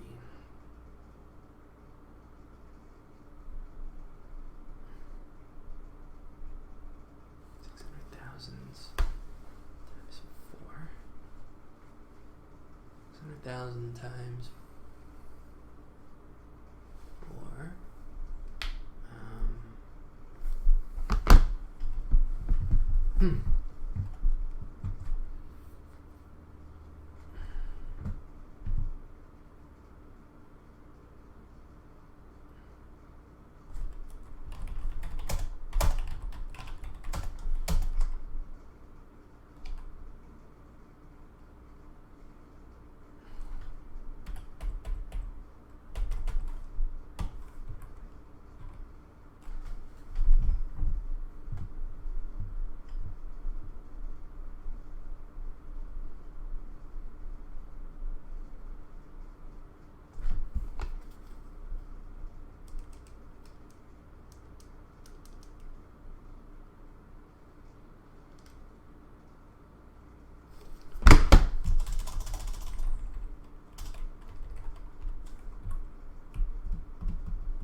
I sure do want to be famous. Shut up and take my money.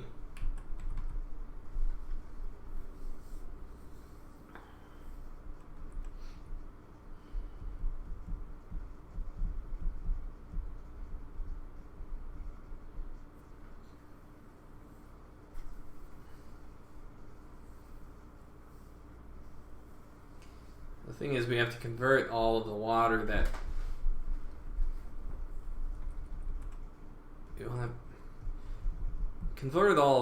that comes into the tile into sort of plant relevant units.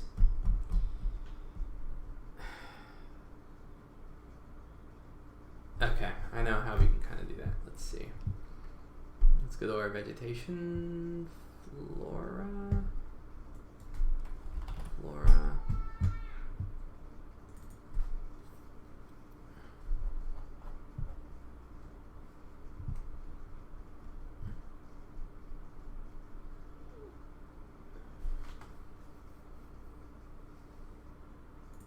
Limiting factors. Pulling processing tile data. Okay, here we go. So let's look where we calculated our water.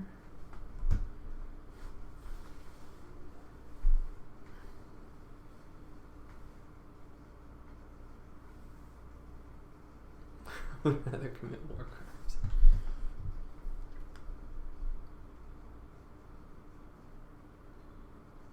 Total available water.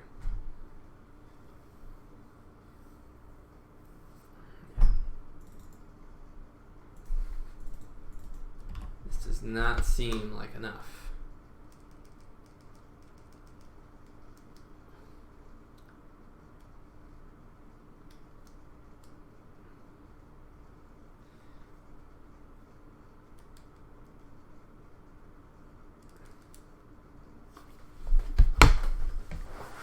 Okay, well, we're just going to need some kind of scaling factor when the time comes.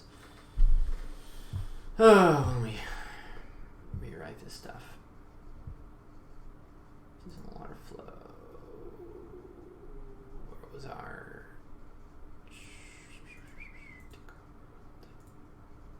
Here we go.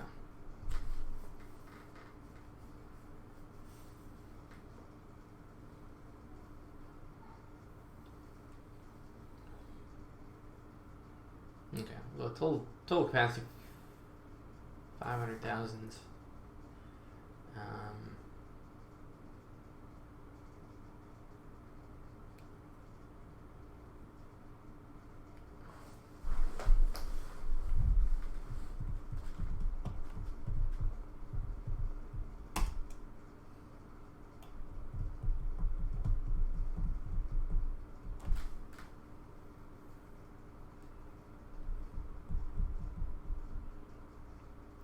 So I guess let's do a hypothetical.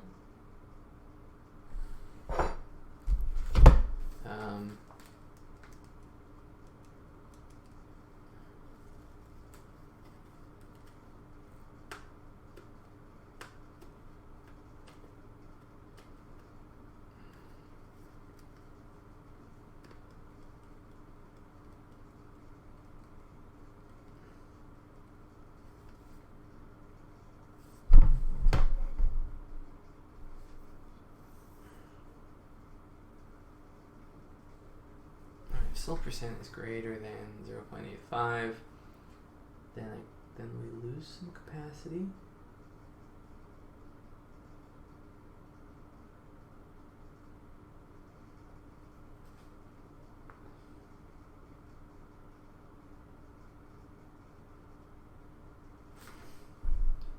Let's look for some place that's clay rich.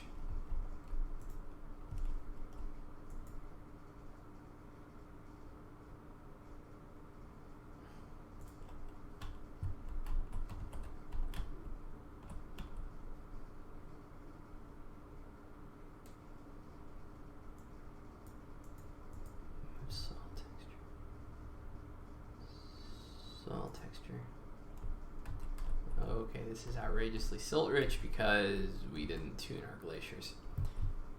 That's not very helpful. Okay, so here is a relatively clay rich area. permeability 0.7, so that's technically our capacity. Permeability is a high capacity. This is a relatively loamy location. Okay, so good capacity. So we get sandier, we have inferior capacity.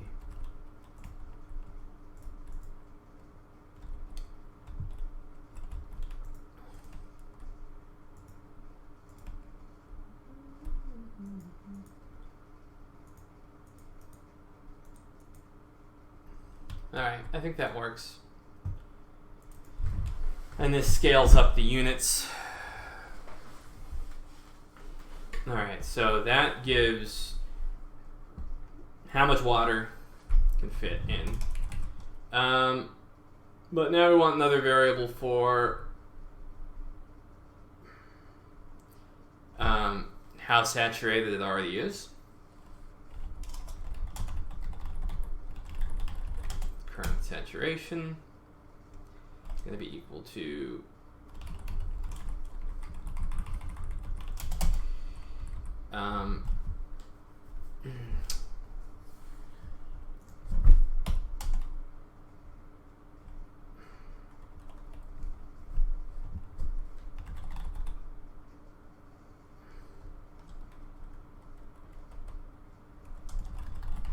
current water reserve.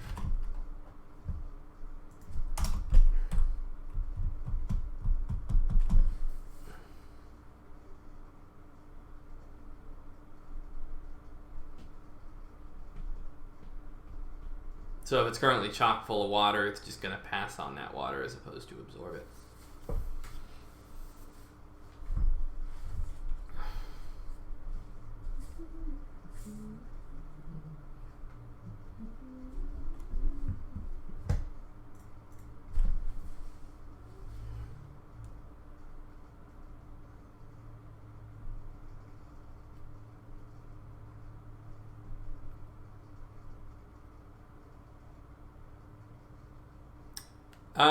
Well, I mean, when it goes over its capacity, you get just runoff, right? And then it just doesn't absorb, and then it just continues on. Yes. Well, that's another thing we want to sort out, right? So, if your soil is saturated for too long,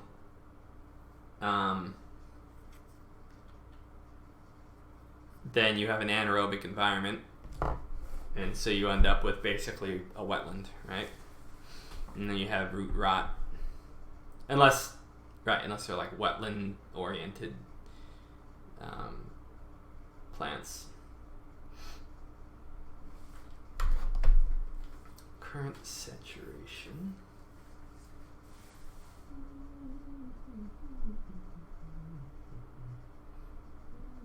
We may even need to have some bite-sized variable on the tile to figure out, like, when was the last time this tile was drowned, right? Or how many, just some way to know, like, all right, so this is, even if it's been dry for 2 years, that doesn't necessarily mean that it's not generally a wetland.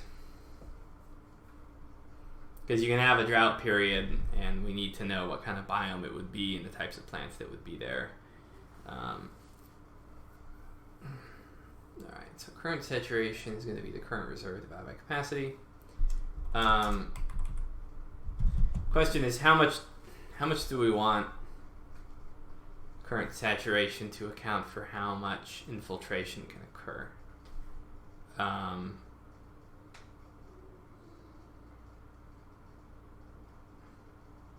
So we'll have it modify base infiltration. So you go down here.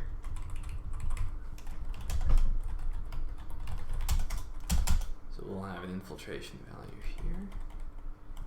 That's a 0 for now. And this is where we kind of have to figure out a new infiltration value.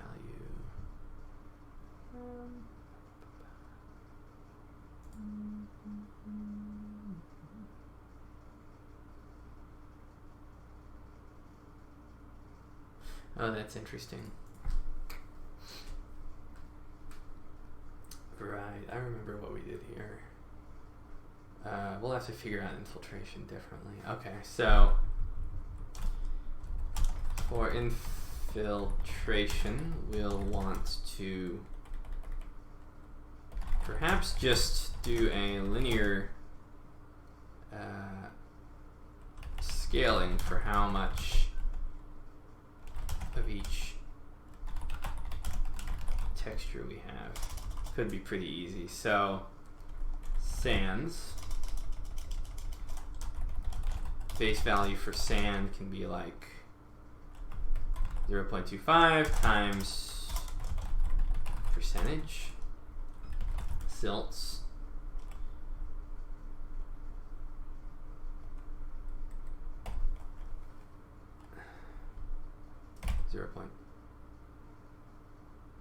.7 times percentage. Clay, 0.9 times percentage.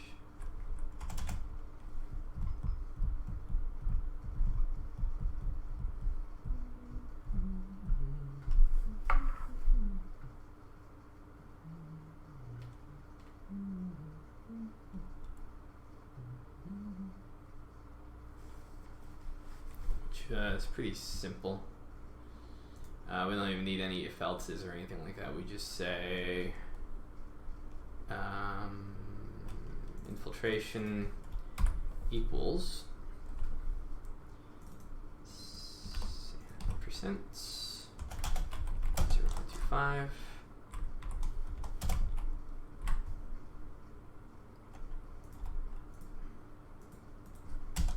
plus silts percent times 0.7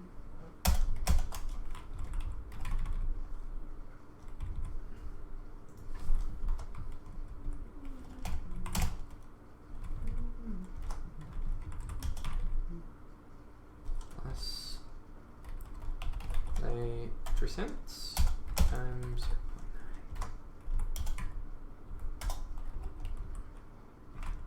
Question now.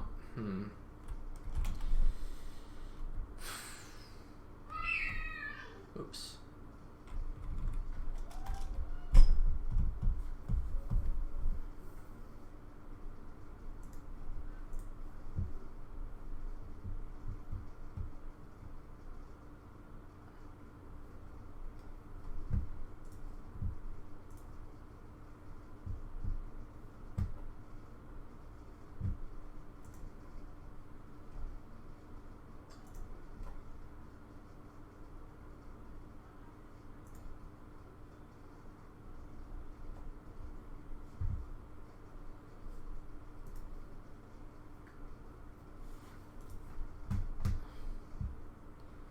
Percent, clay percent.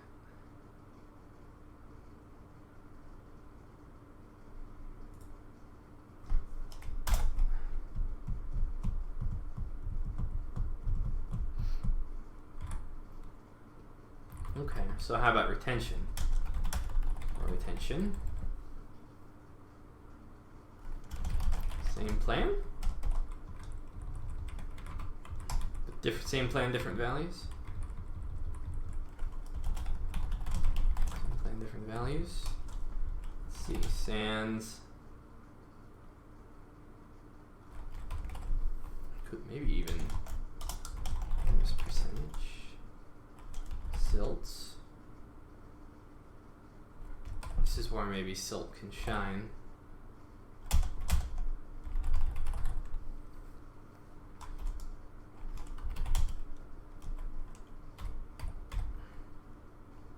So this represents water loss, right?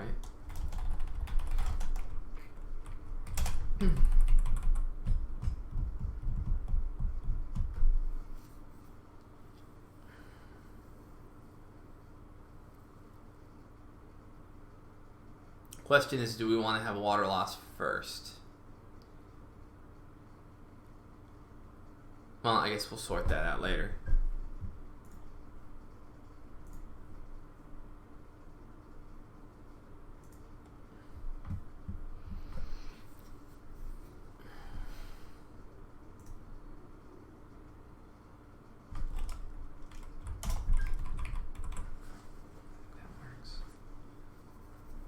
Sand is going to lose water as quickly as it gets it. Silt is going to retain a little bit extra.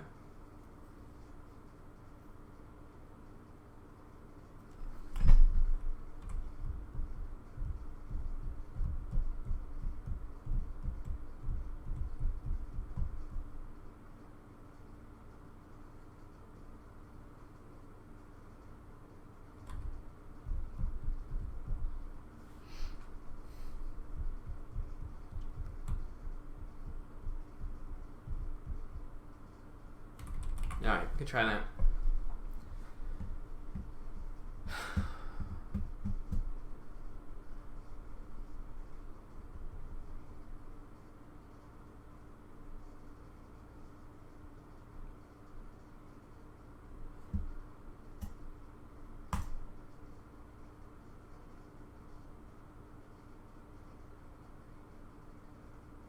Alright, I think we have all of our values. Well, floats, water loss. Oh, we don't have all of our values actually.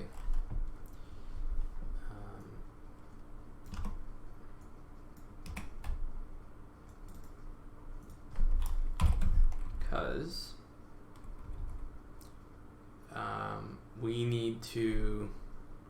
Infiltration is going to be related to how much water is already there, which also means we might want to tune these a little bit.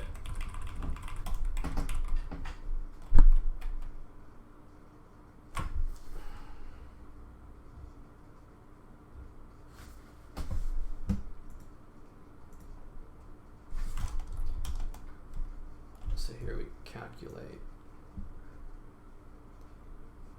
Oops.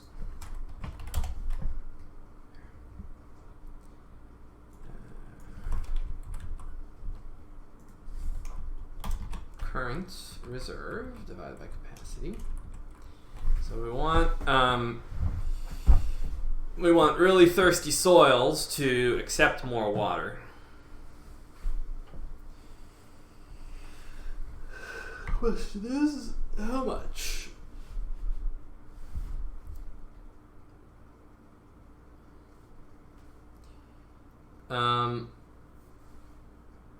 How do we factor that into the calculation? So we'll calculate it in with infiltration, right? Yeah.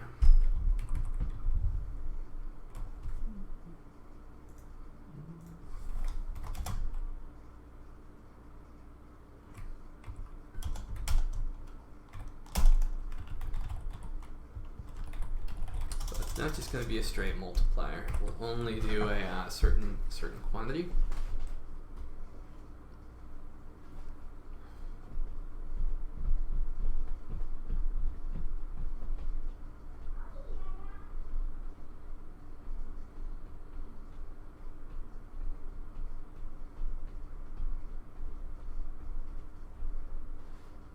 Current saturation.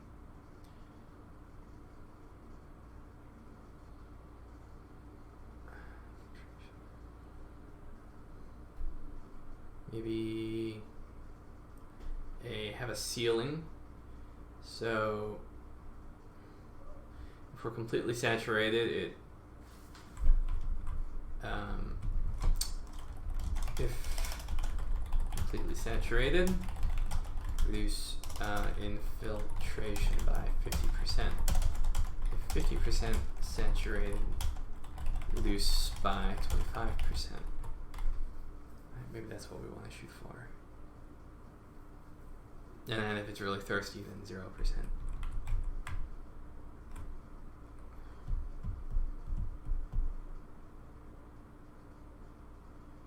So if that's the case, I feel like we need to reduce what we have here, right, to compensate.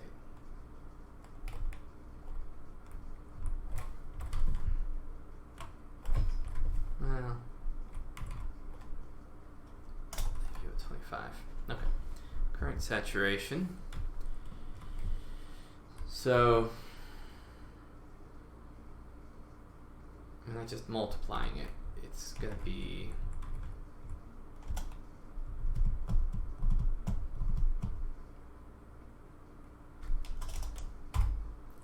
subtracting from. Oh no, but that's the infiltration rate. Shit. Okay, so this is actual, and this is the water loss multiplier. These are both multipliers, so the multiplier needs to be modified by current saturation. Let's do a hypothetical. So let's say infiltration, let's spitball it. Let's say we're 50% sands, 25%, 25%. Sands, silt, clay, right? So we run our calculation. So 50 times 0.25, 12.5.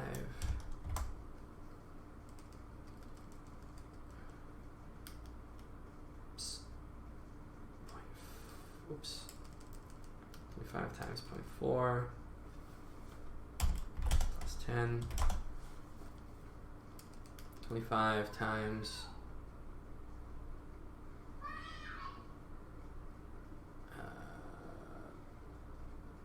0.8. 20. So what, 30, 42.5, 42.5, right? Percent. Oh, that's awkward. Oh no, silt percent divided by 100. No, wait a minute. Total material. Yeah, should be. My bad. 0.425. There. That is how much is going to get blocked from the original water that's coming into this soil. We want to modify this by current saturation. So we take this value,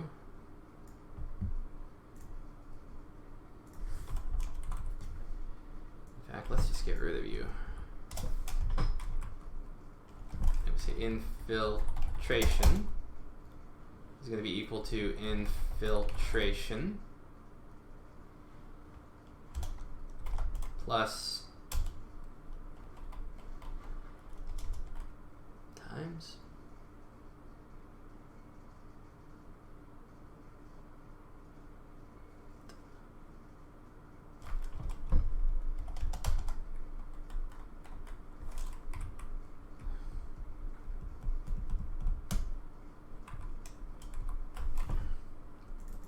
let's go with our texture. Current saturation, let's say it's 0. That's only 25% saturated, right? So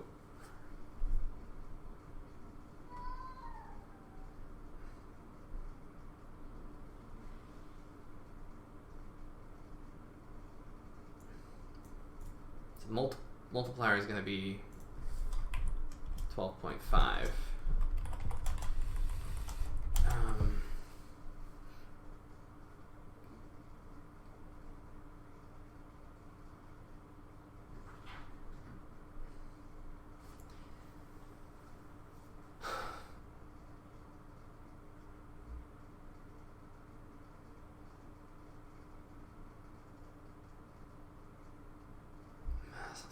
Something's wrong here with these calculations, like.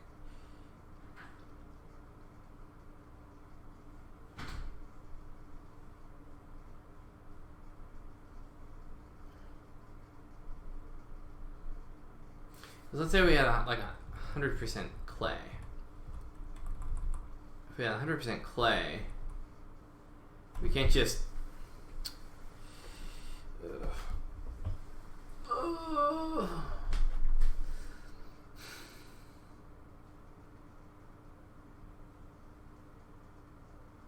I think I need to call it for now anyway. I owe my kids some time. So I'll have to figure out the rest of these formulas a little later. My brain's kind of shot anyway. So Anyway, I'll see you guys later.